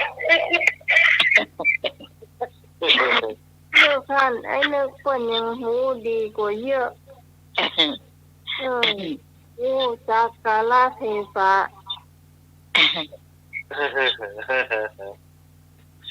นี่พวกอย่างกระโทมมาอย่างกระโทม ไอ้พงษ์เอาอันไอ้หยังก็ อันจะเล่าไอ้หยังไปก่อนฟังเถอะค่ะ จะเราเนี่ยวันนี้จะมีวันหนึ่งวันข้าวได้ เราวันเวลาต้นลำไยก็ได้หรอ อาจารย์ยังมาอาจารย์สมัยยังเล่าเจออันนั้น อันนี้ไปกรุงเทพมาอย่างเพื่อนเราเจอเป็นเรื่องไอ้พงษ์เหรอก็คือน้ำลำไยเป็นไงพงษ์นี่ค่ะ ลำไยเนาะจะเรียนว่าอะไรลำไยเป็นแค่มาลำไยสูงเองอ่ะ ว่าไอ้พงมาไปอู้ต้นลำไยกะกระจายยากนี่จ้ะ บอกแล้วจะใหญ่นั่นได้ตั้งขาย ต้องขายได้เจ็บก็เลี้ยงได้มาหอมต่ออีกาน้อง ก็ลากุมภาวันไหนได้ขาย ทุกทีพอดีแล้วเรามกรา เอาว่าถ้าขายพวกเราคือลำไยอะไรจะลำไยอ่ะมาลำไยมีราคาตัวยาก ไอ้พงษ์อันเงินที่เก็บไว้เมื่อก่อนเนี่ยอย่าไปดึงอันปึกล่างออกเด้อมันจะโค่นทับไอ้พงษ์นะพงษ์ ตอนนี้แล้วมันไม่ดีแล้ววันเดือนที่อะไรเนี่ยการการหรือการตัวหนังสือตัวเลข อันพี่กรณ์จะเล่าให้ฟังเนาะตั้งแต่พี่กรณ์ทำงานมาเนาะสมุดหมดไปมูกี่เล่มละถ้าจะมีอยู่หลายร้านละแต่มันมีก็ตัวเลขสมุดมันก็หมดไปหมดไปทุกวันนี้อันก็มีก็ตัวเลขอะอันนี้แต่ผู้สูงอายุเข้า600น่ะมัน2 เดือน 3 เดือนกดไปเบิกสักเตืองมันมาดึงปึ๊กลุ่มเหมือนนั้นไอ้พงษ์เหรอพงษ์ระวังมันโกนทับเนอะ โอ้ยังแฟนก็เป็นมีสวนลำไยสวนหมอกเนาะเนี่ย เรียกเอาไปทานนั่นวันการไปที่จะมันโอ้โหเหมือนกันนะนี่แค่ตอนลงกินข้าอะไรไม่ใช่อันเดาถ้าเอาคนเดียวเวลาตั้งเสียจากเดียว พูดอย่างนี้เนี่ยคนอยู่ข้างเคียงได้ยินก่อนฮะ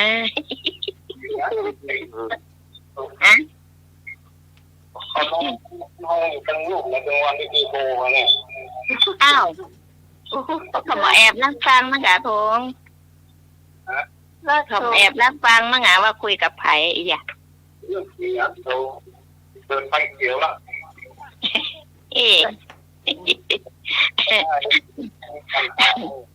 มันมีไฟเหลืองไฟแดงมากๆมั้งกะ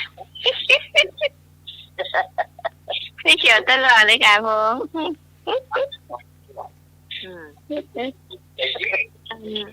ถ้าเป็นรายการนี้นี่ไฟเขียวเนาะเพราะว่าอย่างมันมีสาวขึ้นสาวลงเนี่ยเนี่ย ตามไม่หัวแถวอ่ะ พี่กรณ์เขารุ่นแรกแย้มกันใหญ่พงษ์ เรื่องหน้าหัวนะโนดตัวประมาณ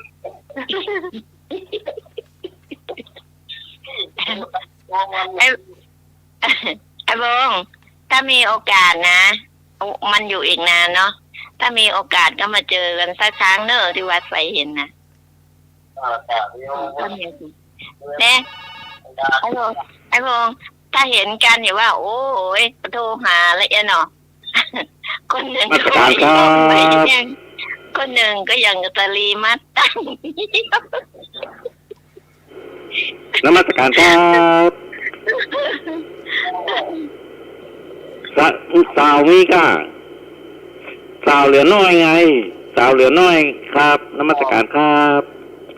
เจริญพร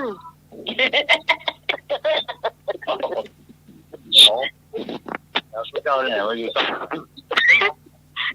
ไม่ชีไหม ไอ้บง ไม่ชี้ไหม ไม่ วะ ชีไหม อันนี้ไม่ชี้ว่าดอนตันเนอะ โอ้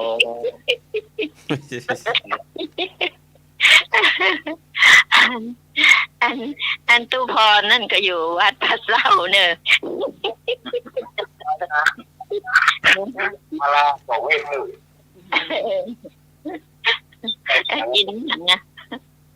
อันนั้นจะเมื่อย อ๋อโอ้ยบงถ้าเจออันพวกพี่เขานะถามไม่เหนื่อยเตอะอันนี้นะหัวอันอย่างก็เป็นว่าอย่างก็ หัวขาวดังไออย่างก็ ไม่บัวขี้มอดมันลงนี่อีก หมดมันหล่นใส่หัวเนาะ ใช่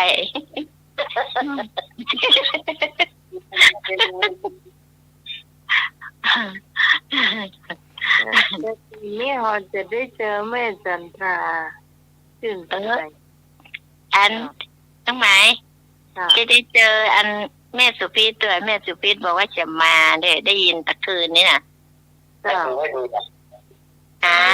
อ๋อแน่ๆนะเอา เออ พูดว่านะ ดูดีอย่างที่ว่าเราเพื่อนหนึ่งเพื่อน ต้องการคนที่อู้แต่นะ ไอ้พงเดี๋ยวจะเอาไอ้พงกับไอ้หนุ่ยมาเปรียบเทียบกันนะไอ้หนุ่ยสูงอย่างเสาโทรเลขมัน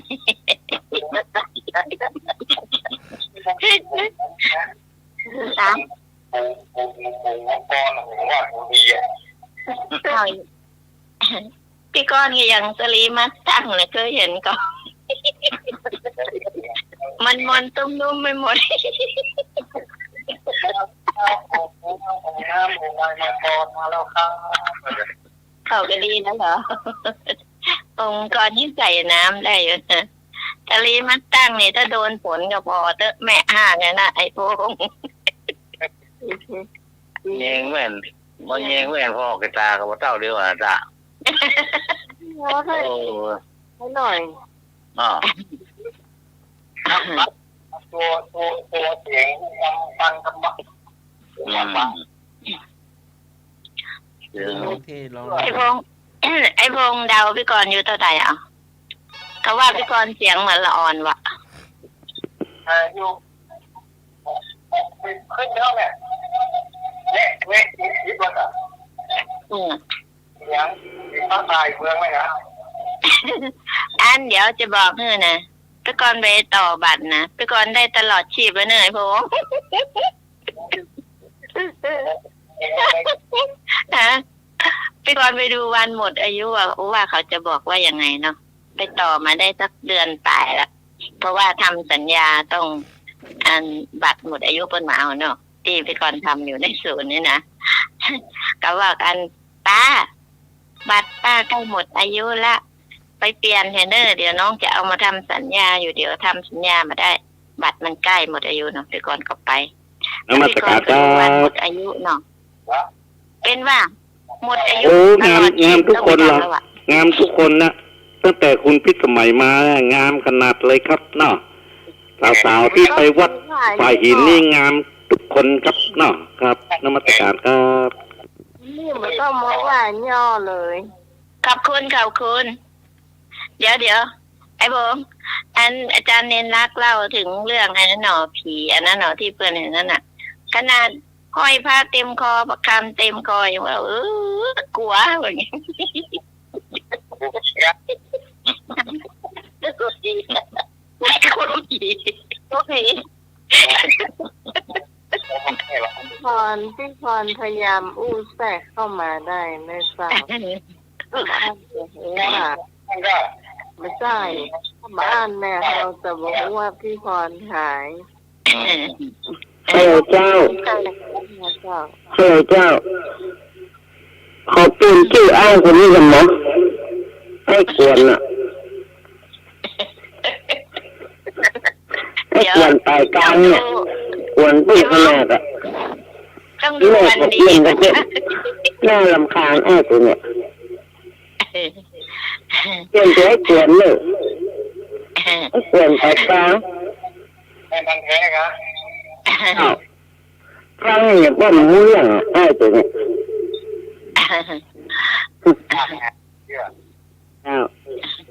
ไอ้กลางไงอ่ะไอ้กลางพวกอ่ะรถตอนเก่าอย่างยกตัวนี้อันเยอะเปิดไปเปิดอย่างก็ไม่ทำว่าเปิดแค่พายเมืองใกล้นะไอ้พงพี่ก่อนว่าเปลี่ยนชื่อไอ้มันกามต้องไปหาวันมื้อจันทร์วันดีก็มันจะได้ชื่องามอ๋อที่ไอ้ต๊อกแต่กันไอ้พงมีชื่ออยู่ชื่อหนึ่งที่เขาเขียนมาได้อ่ะไอ้พงเคยบอกแล้วไม่ใช่กะเปิ้ลเขียนมาได้ชื่อนั้นนะเอาชื่อนั้นบอกได้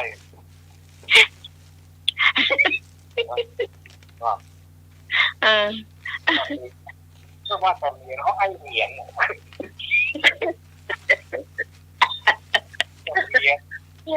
ไปหาไทยก็เขียนจังซักคนละเนาะงานอย่างนี้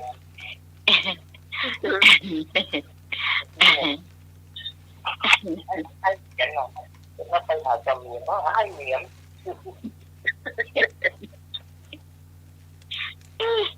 เขียนที่เขียนชื่อเขียนมาได้เนาะ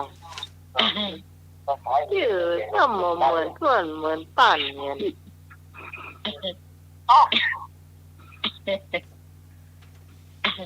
ตอนยังไม่เคยอ่ะเกิดปีไหนปีอะไรเกิดอ่ะปีเกิดอ่ะเกิดว่าเกิดปีฟ้าไผ่เมืองนะ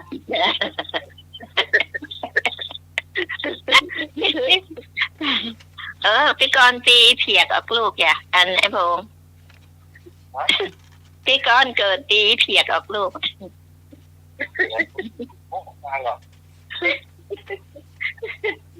จำวันเดือนปีเกิดมาได้อะเป็นพ่อจำได้อย่างเดียวว่ะอันเองเขาเกิดวันนั้นหรอ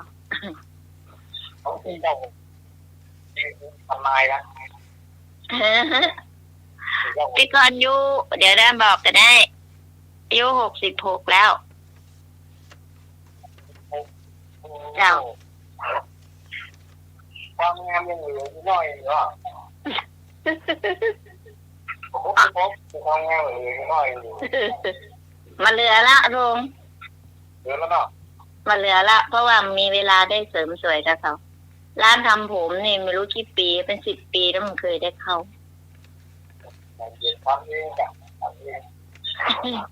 เขาบอกว่าจะมีไปตัดผมนะก็คืออันน้องสาวแฟนไปก่อนน่ะตัดเขาว่าทำไมไปร้านไปร้านมันกระจายตัดมันแค่พอรวบได้ก็เอาละเก่าไกลโหนถามว่าผมบอกงานแล้วแล้วจะถามแค่ถามว่าเสื้อรับแฟนไม่ไหนทำงานแบบแฟนใหญ่อะแฟนพี่กรณ์ทำงานไหนอย่าง แฟนพี่กรณ์ไม่ได้ทำงานอันปลดเกษียณมาได้สักจะ10 ปีแล้วมั้งไม่ทำเลยทำไม่ค่อยไหวอันนี้เพราะว่าหลังแกไม่ค่อยดี ก็คือในพงไม่ได้ยินก้าว่าตะวันนี่พี่ไปเอาออกพงยากันมาไอ้พงไปใส่น้ำบาลันใหญ่ก้าไม่ได้ยิน เอาแน่นเนาะ อันเนี้ยตอนนี้แกคอยผ่าตัดอยู่เส้นเลือดหัวใจอันเนี้ยตันเอามาพักฟื้นที่บ้านไปรับกันมาตะวัน กลับมาพอจะ4 โมงละไปตั้งแต่10 โมงอ่ะ พี่ฟังรายการอยู่ก็ชอบกินมันกินอย่างข้าวขาหมูประมาณนี้นะเจ้าข้าวหมูแดงกับข้าวขาหมูค่ะก็ที่กินบ่อยแล้วกันเนาะของทอดของมันเนี่ย มันก็ทำให้เส้นเลือดอุดตันได้ จ้ะอันอย่างน้องใหม่ว่านั่นแหละเอาที่ว่ามาเล่าออกอากาศให้ฟังเนี่ยคือก็อยากให้ทุกคนนะดูแลสุขภาพตัวเองเนาะอันนี้แกกินมานานแล้วแกไม่คิดว่าแกจะเป็นทุกคนก็ดูแลสุขภาพเอาพี่กรณ์ก็ดูเหมือนกันแต่ไม่เคยได้ไปหาหมอก็เลยตึกตักก็คงจะไปเลยหมอนะหมอมูมันเป็นอย่างมันไม่ได้เป็นอย่างสักเขาบางทีเขาตรวจอันนี้ตรวจที่จำเป็นที่ตรวจแบบว่าตรวจลำไส้กับอย่างเก่าเขาตรวจ2 รอบ 3 รอบแล้วเขาก็ไม่เห็นมีใบอะไรมาให้นะไอ้พงแล้วก็อย่างเวลาท่านไปเจาะเบาหวานนะเบาหวานก็บางทีก็100 บางทีก็90 ปลายน้อยอะไรประมาณเนี้ยมันยังไม่ได้อยู่ในกลุ่มเสี่ยงเนาะแต่ไปก่อนเป็นคนชอบกินหวาน เบาหวานหรือเปล่า ไม่มีจ้ะมันทุกคนก็ไม่มีจ้ะ ความดัน นั้นมีกินยาอยู่ ผมว่าได้ผมมีทุกอย่าง ฮะไอ้พงจะเอาอะไรมาทุกโลกอ่ะทำ100 หน้าไปเนาะ จ้ะไอ้พง30 บาทไอ้พงจะเอาทุกโลกเลยเหรอเพื่อนบอกว่า30 บาทรักษาทุกโลกเอาทุกโลกเลยค่ะ ทุกโลก กลัวน้อยหน้าเส้น ผมนี่ก็ไปแล้วผมจองมาบ้านอีก3 วันหมดนั่นแหละหมูแห้งครบหมดแล้วเราไปหาครบ5 หมู่ได้กี่โมงนะ ยายนั่นว่าเดี๋ยวนี้อาหารทั้งหมูข้าวมันจะไปเตื่อมันอยู่บนดอยสูงเนี่ย มันไก่ไป ไม่ไปเตื่อ เป็นว่าไอ้พงกินอาหารแบบก็ผ้าหมูอีเนาะ หมูแห้งมันบนดอยมันขึ้นไป เลยมาหมู่บ้านไปก่อนนี่ก็ได้มีหลายหมู่ติดกันเนี่ยถ้าจะครบพอดี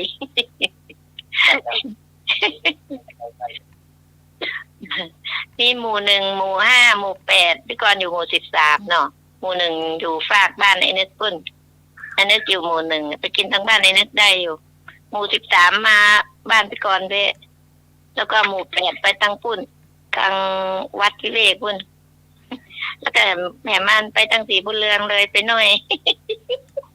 ครบพอดีพง ว่ามาเลยโอ้ยไปทางไหนก็ไม่รู้ป่าก็เลี้ยวเข้าอันไม่ให้ถ้าไปจริงไทยกับไปเข้าไปทางเมืองเสร็จเลยเข้าไปเมืองหนึ่งเขาที่อ๋อบ้านพี่กรณ์มาง่ายเส้นเท้าอ่ะไปวัดหลวงปู่แหวนอ่ะไอ้พงไปขึ้นมาผ่าน ผ่าน เขื่อนไม่แวะไปป่าไม่เมืองใหม่นะผมไม่เคยไปเลยนะถ้าไปนี่ตกเลยนั่นแหละพวกผมมาทางดงเนี่ยผมจะไปผมว่าเข้าในเมืองผมจะไปไม่ริมเงี้ยหลงเงินไปทางใดถ้าไปไม่ริมสีแยกตรงป้อมตำรวจเนาะที่เขาเขียนว่าเลี้ยวมาอันเนี้ยไม่จูบก็เลยมาอีกหน่อยว่าได้ผม ใช่เดี๋ยวพงจะกินอาหารมาครบ5 หมู่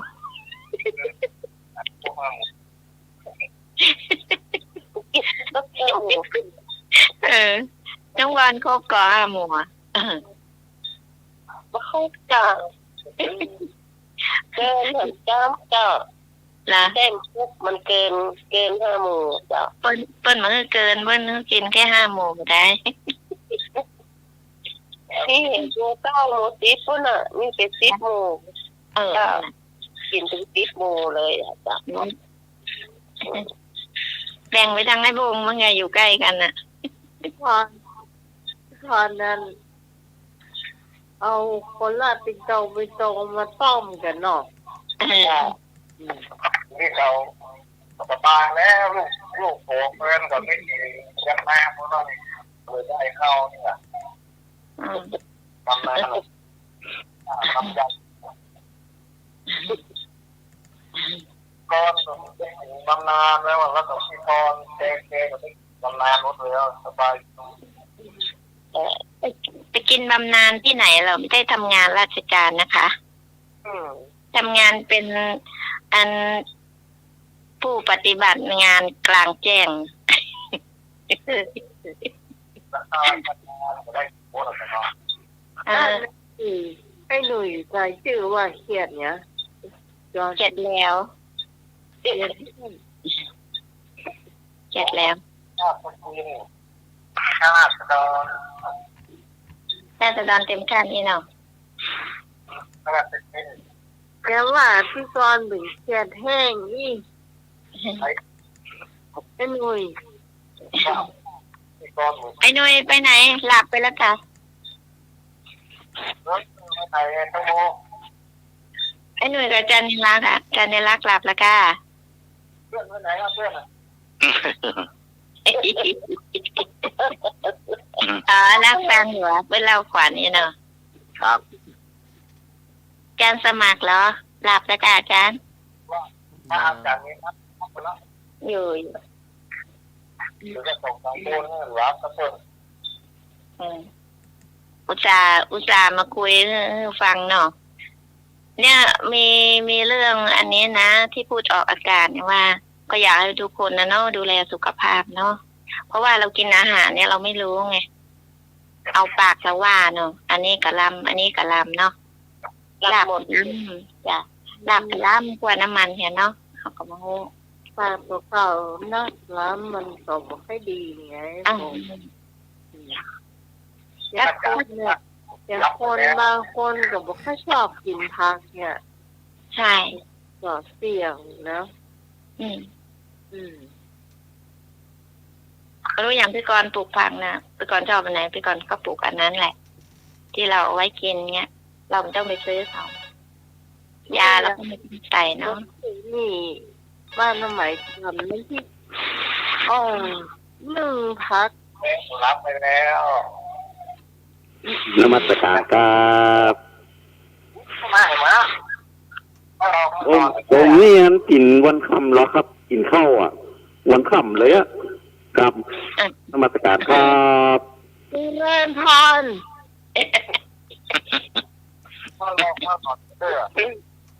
เดนให้กินลาบเลย อันไอ้วงมันกลัวหมูเฮาเขาหลับอย่า แก้มยอมหลับ เดี๋ยวพรุ่งนี้แกก็โทรหามหาสมชาติแล้วพรุ่งนี้วันจันทร์มหาสมชาติออกจากเนาะ ดูข้าวพ่อกันแล้วธรรมดานะ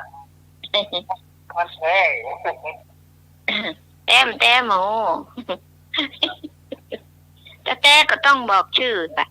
ทำบุญแล้วบอกชื่อ เอาแฟนพันธุ์แท้ไปใส่เนาะไอ้พงเดี๋ยววันเปิ้นเปิดปกระตือนมาแฝชื่อนี้หมอมีเหรออีละถูกกระชื่อยังอีก ใจบุญกับเขาแล้วมันทันแท้ เดี๋ยวไอ้พงเดี๋ยวจะเปลี่ยนชื่อให้มันแบบว่าเขียนไม่ได้ชื่อ มันตะโกนโมกตาเขียว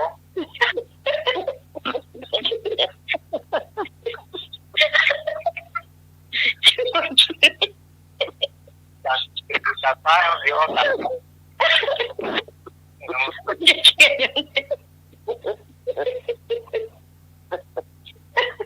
แค่เงินเป็นพันแท้กันเนาะ ก็มีคนเปลี่ยนให้แล้วชื่อ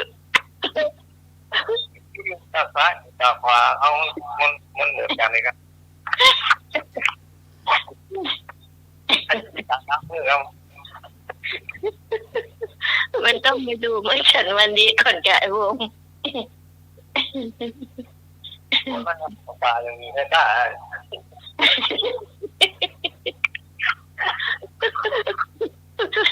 เอาชื่อพี่กรณ์จังเลย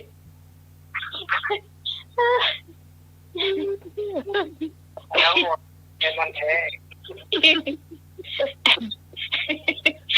ไม่ชอบขนาดไว้ที่ไหนมันก็เขียนมาได้บ้าพระหลวงเห็นไหม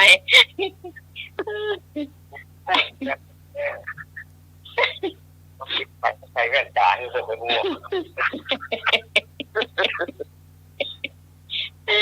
ว ฝากพี่พายด้วยนะ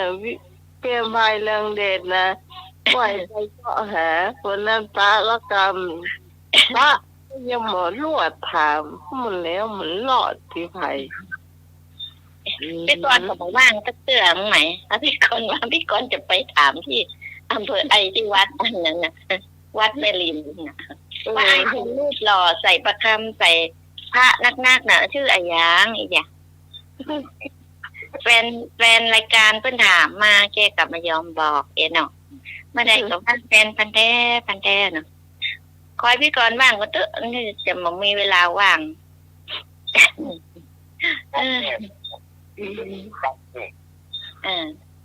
ไม่เคยขอที่กันวันเกิดให้เกิดอะไรเงี้ยตอนนี้ใครสุดบ้านอ่ะตัวก็มีเรื่องนี้จริงยังเป็นความแบบนี้เนี่ยเดี๋ยวให้นักสืบไปเดี๋ยวจะให้สมนึกบุญตาเวรไปสืบ ว่ามันใจแฟนพันแท้หูวันนั้นมันใส่เขี้ยวปลอมหู พันมาแท้มันก็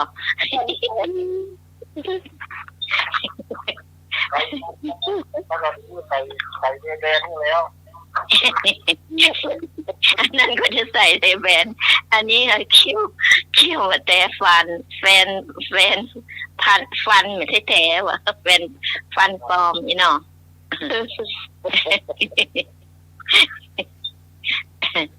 เอาไปก่อนมาโอ้อันอาจารย์สมัครหรืออู้มาออกสักคำจานมีอย่างก็อู้มาก็ได้นะคะแค่ป้องกันรับไปแล้วเพื่อนก็รับไปแล้ว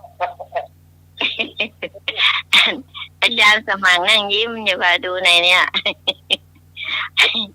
ดูในอยู่ใน YouTube อ่ะยิ้มอยู่นั่นอ่ะอาจารย์นอรักลำละกาพี่พร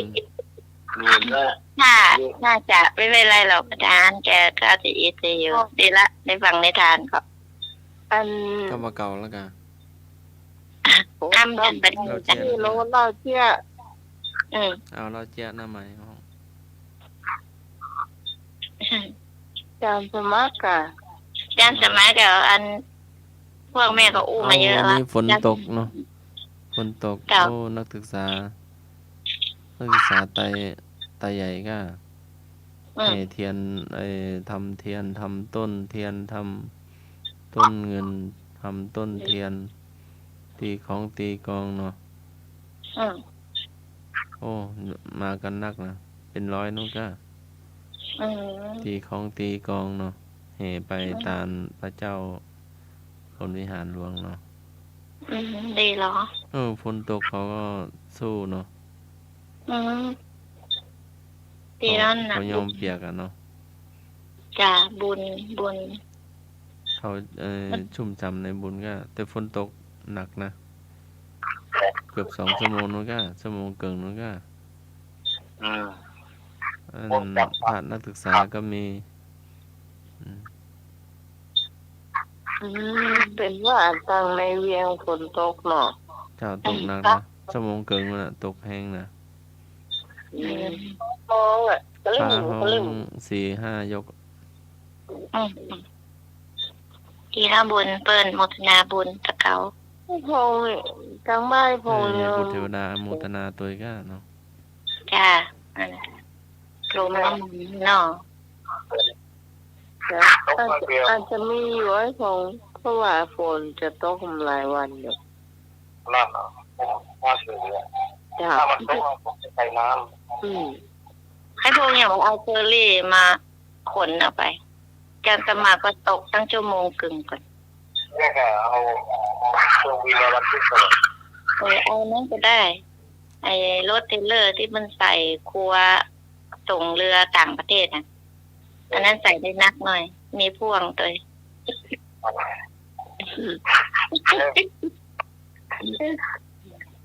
ถ้าจะแท้ละ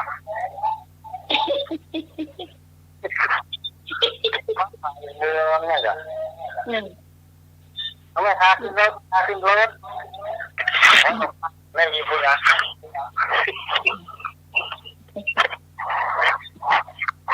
นี่แหละนั่นไม่กายผมยางหัวปะยางไงเนาะ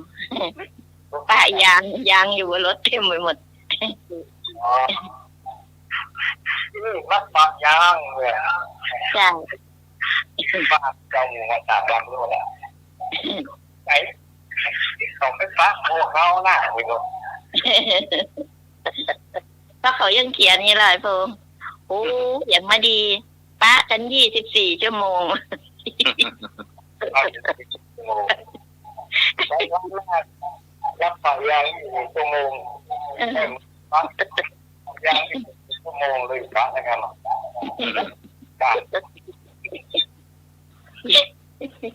เดี๋ยวเรื่องแก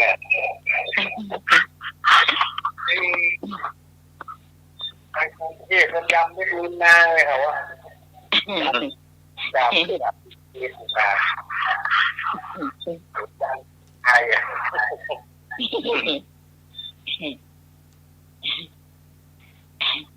เดี๋ยวจะเหมือนในพงว่านะพง เท่าไร กระหล่ำศีรษะเท่าใดเนาะ ตีตากลำตีตาว่าก็ได้ให้คงอันเดียวกันโทรศัพท์ไปคงดังเลย ใช่ครับ เป็นยังอ่ะ กำลังที่จะเท่าไรจะใช่อันกัดที่เท้ากัดที่เท้าของผู้เด็กผู้ฉันมันนอนตากแดดให้เลย เพราะว่าใหญ่ว่า คนไทยเนี่ยจะมาเห็นมาขายพัวมีหมานอนข้างหน้าต้องเห็นอุ้ยเป็นนั่งจำไว้นั่นจะทำอุ้ยไม่อุ้ยหมาจับมือเปล่าครับเหลือนะฉันมันนอนตากแดดให้ผมยัด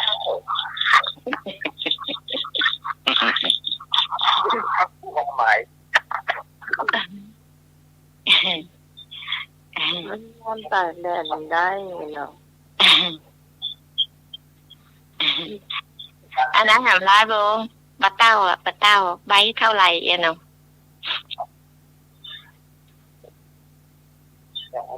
หนามันจากเวรอะไรก็แพ้มันมันไปจับเว้ยโอเคเว้ยน้ำเหลืองน้อยอ่ะ มันช่วยเนาะ น้ำเหลืองน้อย น้ำเหมืองน้อยโอ้บ้านหนุ่ยมีการน้ำเหมืองน้อยอย่าทำการสมัครเถอะมีน้ำเหมืองน้อย อันนี้ ครับ ทางบ้านนะครับ แล้วก็ครับ เหลืองน้อยทางหน้าบ้านนะครับ น้ำเหมืองน้อยทานหน้าบ้านกา ครับด้านหลังครับด้านหลังบ้าน นะครับ ครับ จะเช็ดหมดไฟนะเปิดทางหน้าบ้านเหลืองน้อยเลย อ๋อ ไม่น่าอยู่เย็น บ้านไอ้หนุ่ยไม่ใช่ค่อยเหมือนเขาไอ้พงเวลาฝนตกหนักๆนะมาหูว่าน้ำเหมืองหรือว่าอันแม่น้ำใหญ่ๆหรือว่าทะเลรองเท้าเนี่ยรองเท้ากับอันเครื่องซักผ้าอันมือถือนะลอยไปไหนหมดต้องไปตามเก็บ นี่ก่อนอันนี้ใครเปิดไปเดินนี่ ฮะ ว่าใครเปิดไอ้ยังบ่เดือนนี่ ใช่ มันเป็นเดือนแรก เปิดยังไง ไม่เปิด เปิดอาจารย์เปิดหรือเปล่า เปิดยังนะ เปิดสิ 12 มกราคม 2568 มันเป็นเดือนแรกของปี เปิดให้แม่ฟัง งานประเพณีที่เคยทำไว้ยังจำได้ไหมทอดผ้าป่าสามัคคีบอกกล่าวเพื่อนพ้องพี่น้องเอาคุณลุงคุณป้าอยากสร้างบารมี มาช่วยต่อเติมบุญสมทบศาสนาจะได้อยู่ครบถึง5,000 ปี การสมัคร ประจำปีที่เคยทำไว้พระป่านั่นไงเราทอดถวายเดือนนี้บอกกล่าวเพื่อนพ้องพี่น้องหญิงชาย แฟนๆทั้งหลายที่ฟังคืนนี้ จงช่วยเพื่อกูลสนับสนุนเราหน่อยคนละ100 200 300ก็ยังดีเราไม่เคยลาเราจะบอกคุณผ่านคืนนี้ถ้ามีจิตไม่ตรี สิ้นปีวันหน่อย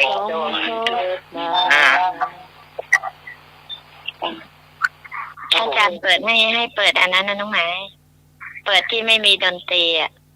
ผมว่านะถ้าเป็นเสียงเอ็กโคหน่อยนะโอ้หมอเอ็กโค ก็อันต้องบอกคนเรียบเรียงเสียงประสานกะน้องใหม่บอกแล้วเหรอ อันนี้อาจารย์เปิดว่า บอกคนแก่งแล้ว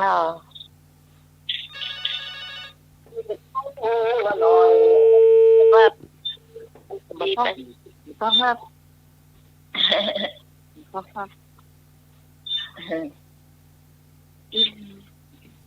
ไปเปิดอาจารย์เปิดหรือว่าอาจารย์สมัคร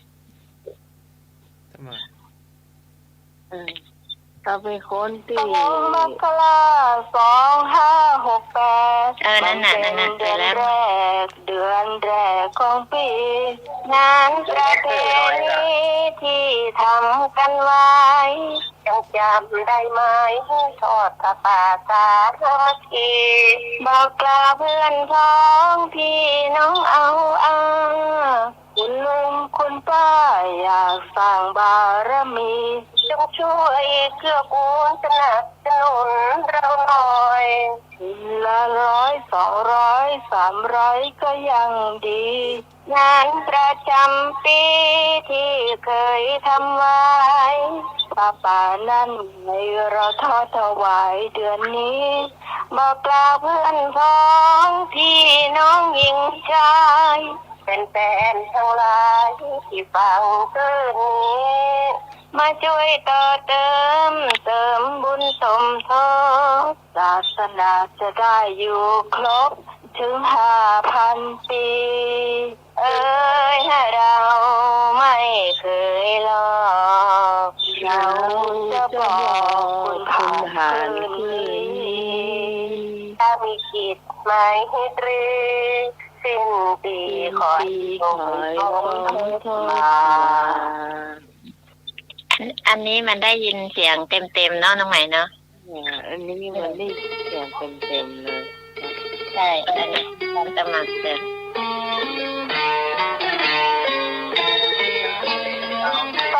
มกรา2568มันเป็นเดือนแรกของปีงานประเพณีที่ทำกันไว้ยังจำได้ไหมทอดผ้าป่าสามัคคีบอกกล่าวเพื่อนพ้องพี่น้องเอาคุณลุงคุณป้าอยากสร้างบารมีจงช่วยเกื้อกูลสนับสนุนเราหน่อยละ100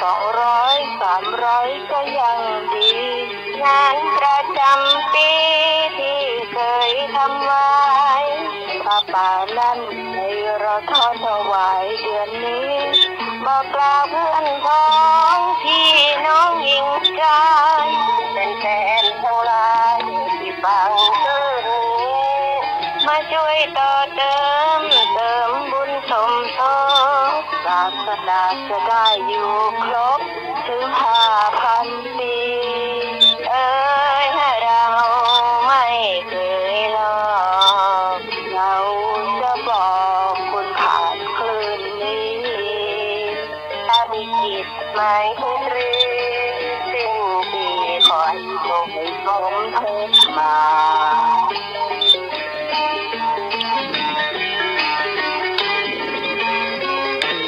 ฟังหลายเวอร์ชัน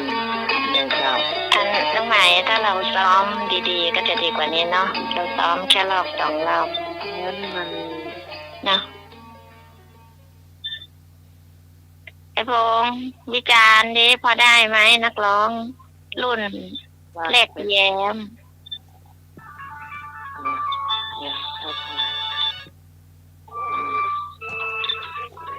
เอาว้าวไม่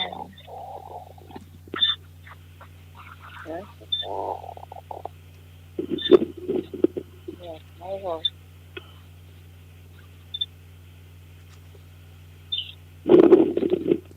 อ้าวแฟนมันแท้โดยพูดอย่างก็พูดเดี๋ย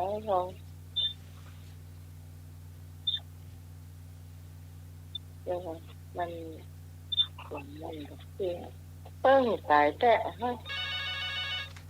ต้องไปเล่นเนี่ยมีโป้ง นมัสการครับ กันว่าโอ้นักร้องอาชีพนี่อายเลยครับเนาะนักร้องอาชีพเนี่ยครับอายขนาดเลยครับเนาะโอ้ร้องได้ดีมากเลยครับเนาะนมัสการครับมันเท่าใด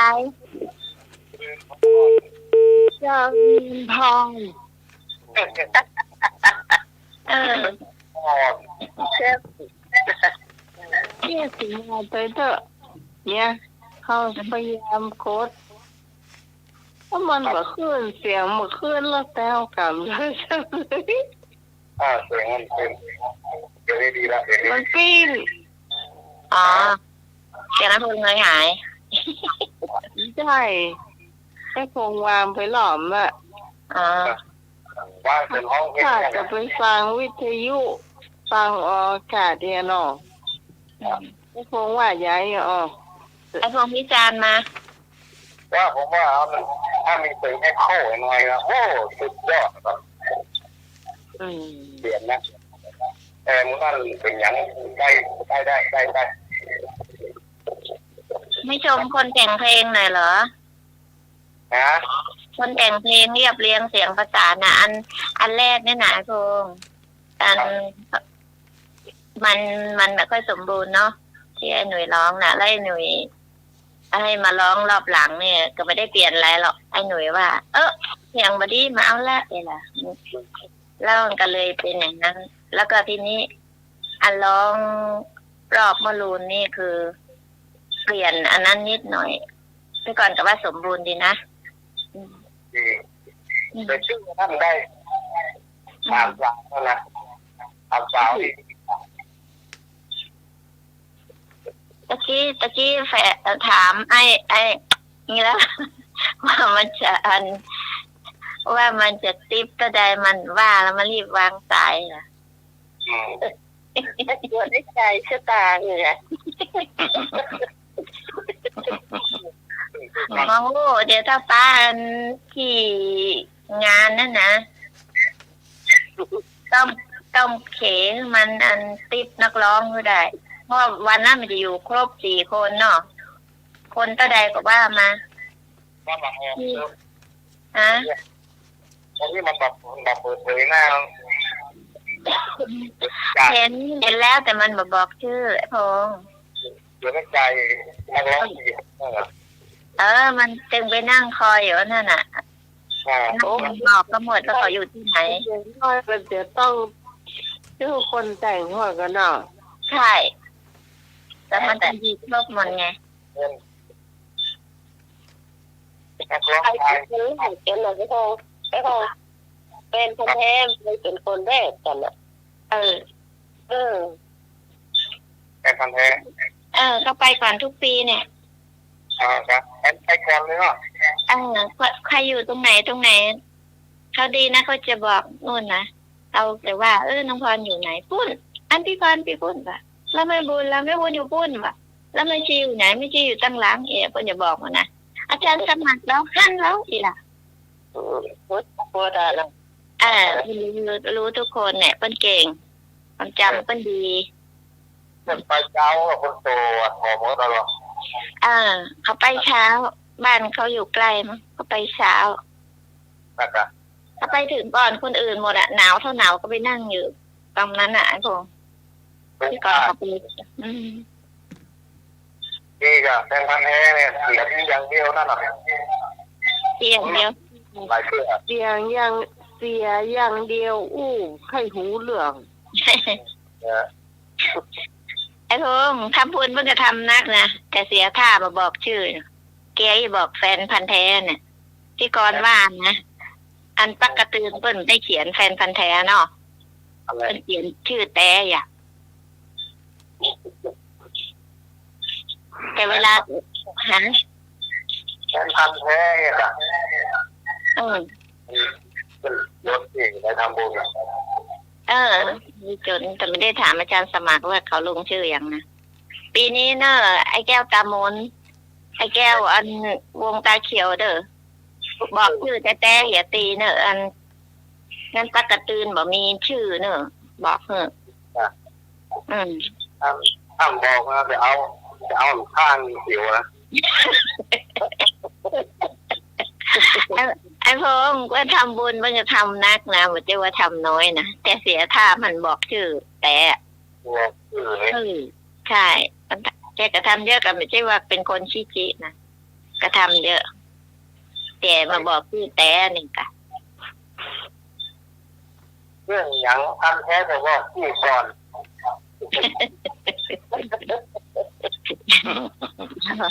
ไม่โลกเดี๋ยวอันถ้าบอกแฟนพันแท้จะลงอันน่ะไอ้แก้ววงตาเขียวเนาะนอดพงเนาะ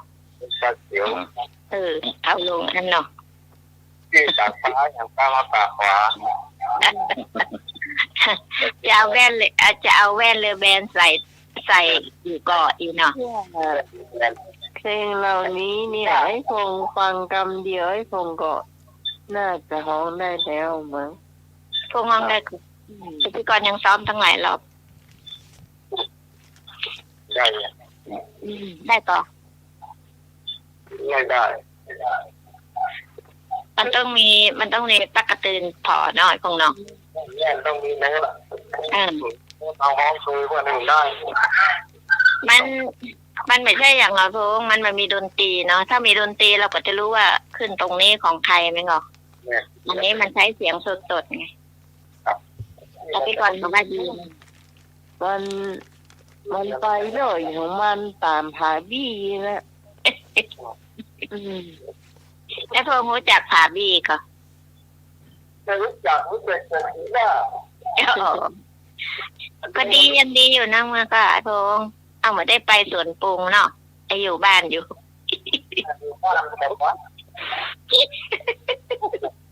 ได้ฟังตอนวันแรกที่เขาเขียนเมื่อคืนวันนั้นนะมันก็ขึ้นต้นเนาะไอ้หนุ่ยเป็นคนขึ้นต้นเนาะมันความรำคาญไอ้หนุ่ยเป็นเหตุที่ก็เลยต่อให้มันก็บ่เปิ้งใจหมดบ่เปิ้งใจหมาเหรอนะที่พรเขียนเนาะอันแรกนะแล้วมันหาที่ลงเหมือนได้หาที่ลงเหมือนได้นั้นนะวันแรกทัดดีไปหลายมันทัดเหมือนกันน่ะแต่ว่าหาที่ลงเหมือนได้โอ้ยลงจะได้แต่ลูกมาเมื่อเช้าได้ยินได้หน่วยว่าห้องหมาอันนี้มันท่านนี่มันหมอม่วนเดี๋ยว แจ้งเมื่อเช้ามาเอาใหม่จบเนี่ยก็เลยกลายเป็นเพลงเนี่ยเจ้าตอนเมื่อเช้านะคิดอย่างคิดได้รวยเจ้าเสียได้อย่างหนึ่งเขาบอกมีที่บันทึกเสียงแต่เมื่อก่อนที่ใหม่เรียนธรรมะนะพอได้อาจารย์เนาะกับมหาวิษณุอาจารย์เขาแหละซื้อเครื่องบันทึกเสียงแล้วเป็นเทปแคสเซ็ตเนี่ยเวลาเขาขึ้นอย่างได้เขาก็อู้ไปครับบันทึกเอาไว้เนี่ยมันก็จะจำได้แม้แต่เป็นข้าวเป็นบทกลอนเขาจะจำได้หมดเพราะว่าเขาไปบันทึกเอาไว้แล้วถึงแม้เขาจะจำไม่ได้เนี่ยเดี๋ยวเขาต้องมาต่อได้มันเหมือนกับว่าเขาไปเขียนเอาไว้แล้วเลยแต่นี่มันต้องใช้สมองอย่างเดียวจำอ่ะเห็นยาวก็ไม่ได้มากก็เลยต้องให้พี่พรเบิ่งร่มเขียนได้แค่ไหนก็แค่นั้นเนี่ยถ้าวักสุดท้ายที่ทำไมสลับตับเปลี่ยนที่ว่าจะให้หน่วยห้องเนี่ยคือมันเพิ่มเติมเข้ามาเห็นมันทัดหนึ่งแค่นั้นเองเนาะแทนที่จะให้หน่วยจะห้องตัวเฮาดีๆว้าวละเดี๋ยวเขาเปลี่ยนท่านเดี๋ยวเปลี่ยนนี่ไอ้เงินยาข่าวเลยไอ้หนุ่ยไอ้พงว่าไอ้หนูก็ร้องดีเนาะแม่งก็เสียงมันนี่ดีเสียงมันชัดดีเนาะแต่มันก็มีถึง2เวอร์ชันนั่นแหละอันที่ดังไม่ได้ปรับกับอันที่ปรับอันที่ยังไม่ได้ปรับคือมีอันไอ้หนุ่ยฮ้องอยู่ตัวเนาะอันที่ปรับก็มีพี่กร3 คนคือน้องไหมปรับเนี่ยคือว่าเสียงตรงนั้นใครจะไปได้ไปไม่ได้เงี้ยจ้ะโยมฟังเขาแต่งเขาก็หูว่าเสียงตรงนั้นแหละใครขึ้นได้ไม่ได้ไงถูกต้องเอากูพังออกอยู่หรออย่างที่ศาสนาจะได้อยู่ครบถึง5,000 ปีตอนนั้นพี่พรนะคนท้องนะต้องฟังดูแล้วพี่พรไปรอดหรอกไปรอดน้องไหวเสียบแตนเจ้า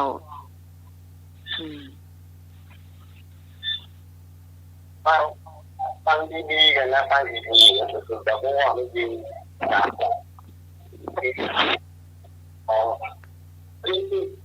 ที่สมัยอันนี้ที่กรอันนี้ที่พอเนี่ยถ้าใครแยกเสียงจางกับตาหูเลยจำเสียงได้ไอ้พงจำได้เนาะตอนนั้นใครร้องตอนนี้ใครร้องเนาะต้องฟังคัดๆนะต้องฟังคัดจำให้ได้เสียงคล้ายๆกันหมดครับอันเสียงพี่กรนี่จะเรียกเหลือหมู่เสียงน้องใหม่กับเสียงน้องพรนี่จะคล้ายกันเพราะเสียงเขาทุ้มเนาะพี่กรนี่มันจะเสียงสูงไปเสียงพี่กรนี่จะแหลมน้อยหนึ่งใช่ของน้องใหม่กับของน้องพรเขาจะละมุนของพี่กรมันเสียงมันจะสูงเสียงมันเล็กอีเนาะต้องฟังดีก่อนถ้ามีใครเนี่ยเสียงออกปะเขาบอกว่าเสียงออกเจอเนาะแสดงว่าคงฟังว่าใช่ไหมก่อนฟังทีว่ะอันไอ้พงมีไลน์ไอ้หนุ่ยหรือเปล่ามีไลน์อาจารย์สมัครไหมให้ไอ้หนุ่ยส่งไว้ให้ก็ได้จ้ะผมได้ผมนี่เรียกว่าเฟซมีลายหนอมีแค่ลายโตหนอลายโตงั้นไอ้พงกับมาเป็นลายนะแต่ไม่ก่อยังอันจะจักลายเลยจ้ะไอ้พง ของน้องพรก็มีน้องพรมีอยู่ปุ๊บได้ยินไปเถอะไม่ใช่ว่าอันของน้องพรกับของไอ้หนูมันมีก็ละลายอ่ะ ลายอยู่ที่หน่วยมีจ้ะ มีให้หนูส่งให้น้องพรเนี่ย ส่งมาเลยเหรอส่งมาละ อันนั้น ฟังเลยอยู่พูน อันถ้าส่งไปแล้ว ไอ้พงก็ ถ้ามีไลน์ก็ อันนี้กับน้องพรเนี่ยเป็นเพื่อนกันเนี่ยแล้วก็จะได้ส่งไปฟังไงมันเหมือนเป็นไลน์อีเนาะจะขอทำปัญหาคำหนึ่งเนาะ อยู่ห่างกันคนละทิศเนี่ย ตอนแรกว่าขออาจารย์เปิดเพลงไอ้นั้นอะเพลงพรุ่งนี้ไม่มีอะไรแน่ลืมขอไป เมาดูหลัง ไม่มีอะไรแน่นอน อันเดี๋ยวถามปัญหา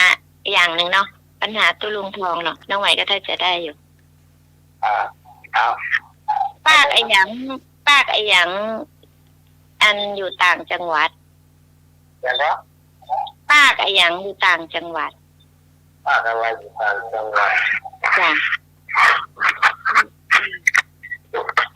ปากแก่นี่ครับ เจ้า น้ำโพนครสวรรค์ ปากนะปากที่เขาตักแกงชื่อมันอยู่ไอ้หยังอีกอะอันนี้ปัญหาตุลุงทองเด้อ ปากอยู่ปลาหม้อแกง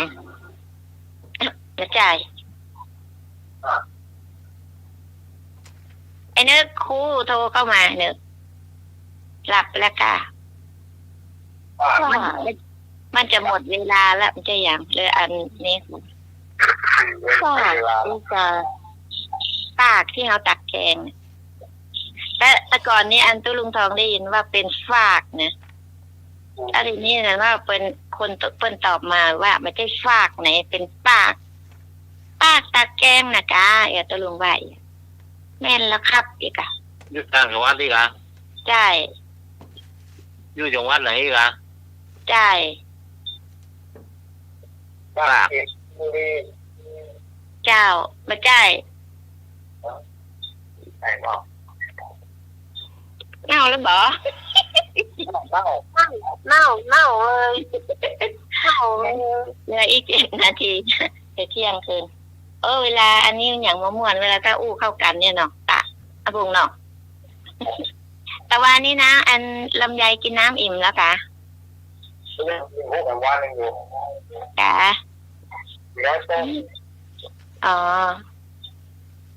ได้เพิ่งถูกน้ำที่ไหนเกิด มันเนอะ กระเบิดอ่ะ อ๋อสมมติเจ้าเน่าแล้วเนาะ เน่า เป็นเอาเป้ามาทำไงปากตักแกงอ่ะ มะพร้าว จะเรียกพี่กรณ์กับโมอ่ะ มะพร้าว ใช้ปืนใช้มะพร้าวไอ้นี่อ่ะกะลามะพร้าวมาทำอ่ะ กะลาโล ใช่ปากตักแกงไม่ใช่เปเป้าอีกอ่ะ สมัยเด็กๆจำบัน ว่าอันนี้ปัญหาตุลุงทอง อย่างสมัยก่อนเนอะใช้ยันนั้นแต่เนาะ พี่กรณ์จะซื้อมาเนี่ยไหนไปบ้านแล้วพอดีเขามีเนาะพี่กรณ์จะซื้อมา2 อันจะตักน้ำกินก็ได้ตักแกงก็ได้พี่กรณ์ซื้อมา มันนกกดใช้ น้ำมวยเนาะน้ำมวยกับแม่น้ำเปล่าอ่ะ จ้า ถ้าเป็นปากนี่เปิ้นก็จะเอาแบนหน่อย จ้า เอาบนเหมือนสมุน จ้าพี่กรณ์จะซื้อมาใช้ น้ำบวยน้องนะอันน้อยเดียว ปากมา1 บวยเนี่ยยังมาถึงแก้วเลย ต้องรับกินแล้วอีกป่วยน้อย มันน้อยมันน้อย ละคนละก้อนนี่น้ำมวยแกนเดียวกินแล้วกลายเป็นหมูหรือบ้านเป็นกองมาทำเป็นร้องด่า มันใหญ่หรอกน้ำบวยมันอันน้อยเดียว แจ้งงมแบบน้ำมวยแล้วช่วยหน้าบ้วนปากเราเลยอ่ะด่า ก็แต่ก่อนพี่กรณ์อยู่เชียงใหม่ใหม่ๆเนาะแต่ก่อนเห็นเขาตั้ง โอ่งน้ำน้อยๆเนาะไว้ตามหน้าบ้านพี่ก่อนไปคาต้นถั่วกันตอนมาทำงานใหม่ๆเนาะเพิ่นก็เอาน้ำบวยไว้หาใครจะกินก็ได้อย่างก็ได้เดี๋ยวนี้เปิ้นมาตั้งกันละไอ้หนุ่ยแถวบ้านดงบ้านปางที่ไหนก็จ้างเปิ้นตั้งอันเปิ้นกลัวเอาอย่างไปใส่อย่างอ่ะมันจะเป็นอันตรายเดี๋ยวนี้มันมีตั้งนะมีละ จ้ะ เมื่อก่อนเป็นบริสุทธิ์นี่มันเหมือนเดียว ใช่จ้ะแต่ก่อนนี้เปิ้นตั้งเต็มไปหมดใครอยู่นั่งก็กินได้นะเดี๋ยวนี้หมอมีต้นตัวอย่างมัน คนกินมันไม่มีแล้วยังพอมาโบยได้กันลื่นเลยกินหน้าเกินอ่ะ น้องไม่ได้กินแบบนั้นน้องต้องตักเหล้าไม่ใส่แก้วตักเหล้าไม่ใส่แก้ว2 รอบกันนะ น้องไว้กินน้องไว้อิ่มน้อยมันอันน้อยเดียว น้ำโบยใหญ่ๆก็รับนะเป็นน้อยถือว่าเจ้าอย่าก็ผู้หูจ้าทะลุหูขวา ใครยังก็ผู้ใหม่ อย่าก็ผู้หูจ้าทะลุออกหูขวา เวลาพูดอย่างแล้วก็มาฟังนะหรอนะเดี๋ยวก่อนพูดเข้าหูซ้ายทะลุหูขวาอย่างปอเหมือนกับอันนั้นเนาะเป่าปีใส่หูวับปะโลเนาะนี่ก็ตามที่ไอ้ฟังนะแต่อยากมาฟังเนี่ยอู้อย่างกับมาฟังเนาะเหมือนกับเป่าปีใส่หูควายเนาะอีตาผู้หูซ้ายทะลุหูขวาใช่ทะลุหูซ้ายทะลุ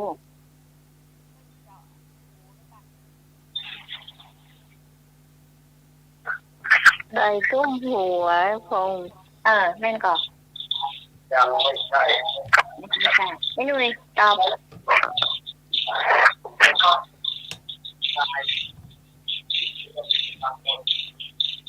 ทะลุหูซ้ายทะลุหูขวาไอ้นุ้ยตอบ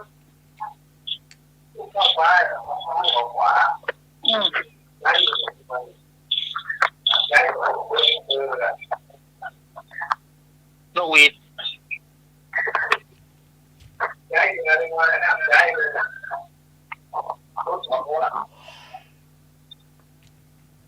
อย่าง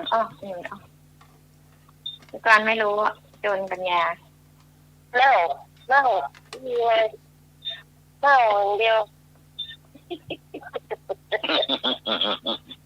ดูพรอย่างมาบอกแนวอย่างนี้ดูพรทำได้ใส่ตู้เย็นเน่าเนาะเอานิมน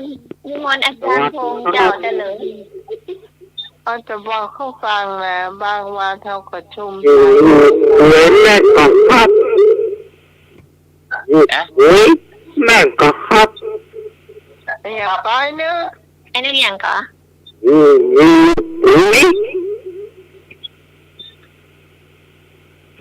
ว่าจะเป็นหาบก้าหาบอย่างน่ะกวยหาบก้าวะความอาจารย์ทุกคนสาธุวะเห็นแล้วก็น่ะครับเข็มคัดก็ไอ้พงเข็มคัดก็ขาดไปถูกกางเกงเนี่ยนะ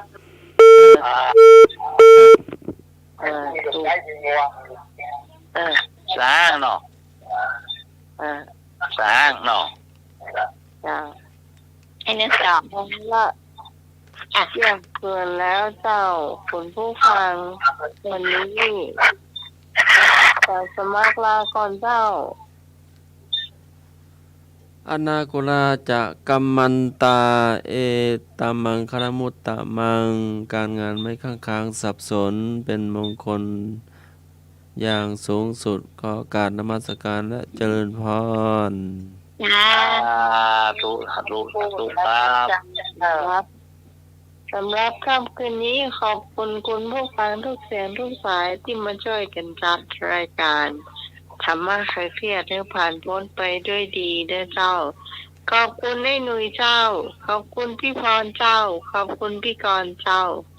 ขอบคุณไอ้ชมขอบคุณพระอาจารย์สมัครยาณสีโลเจ้าขอบคุณพระอาจารย์พระครูพระอาจารย์พระครูสมุทรวิศวัตวรกิจโจผู้อำนวยการสถานีผู้ควบคุมเสียงเลือกเพลงคุณผู้ฟังได้ฟังด้วยสำหรับข้าเจ้าพิสมัยสุริยดรจากบ้านนาตันตำบลเมืองอำเภอแม่ริมจังหวัดเชียงใหม่ต้องลาคุณผู้ฟังไปก่อนวันเสาร์ที่หน้าเจ้า3 ทุ่มเป็นต้นไปเขาจะมาพบปะกันใหม่สำหรับวันนี้ต้องลาคุณผู้ฟังไปเพียงเท่านี้ก่อนนะเจ้าวันนี้อาจารย์ตั้งเพลงไว้ก่อน สวัสดีน้องใหม่นะจ๊ะ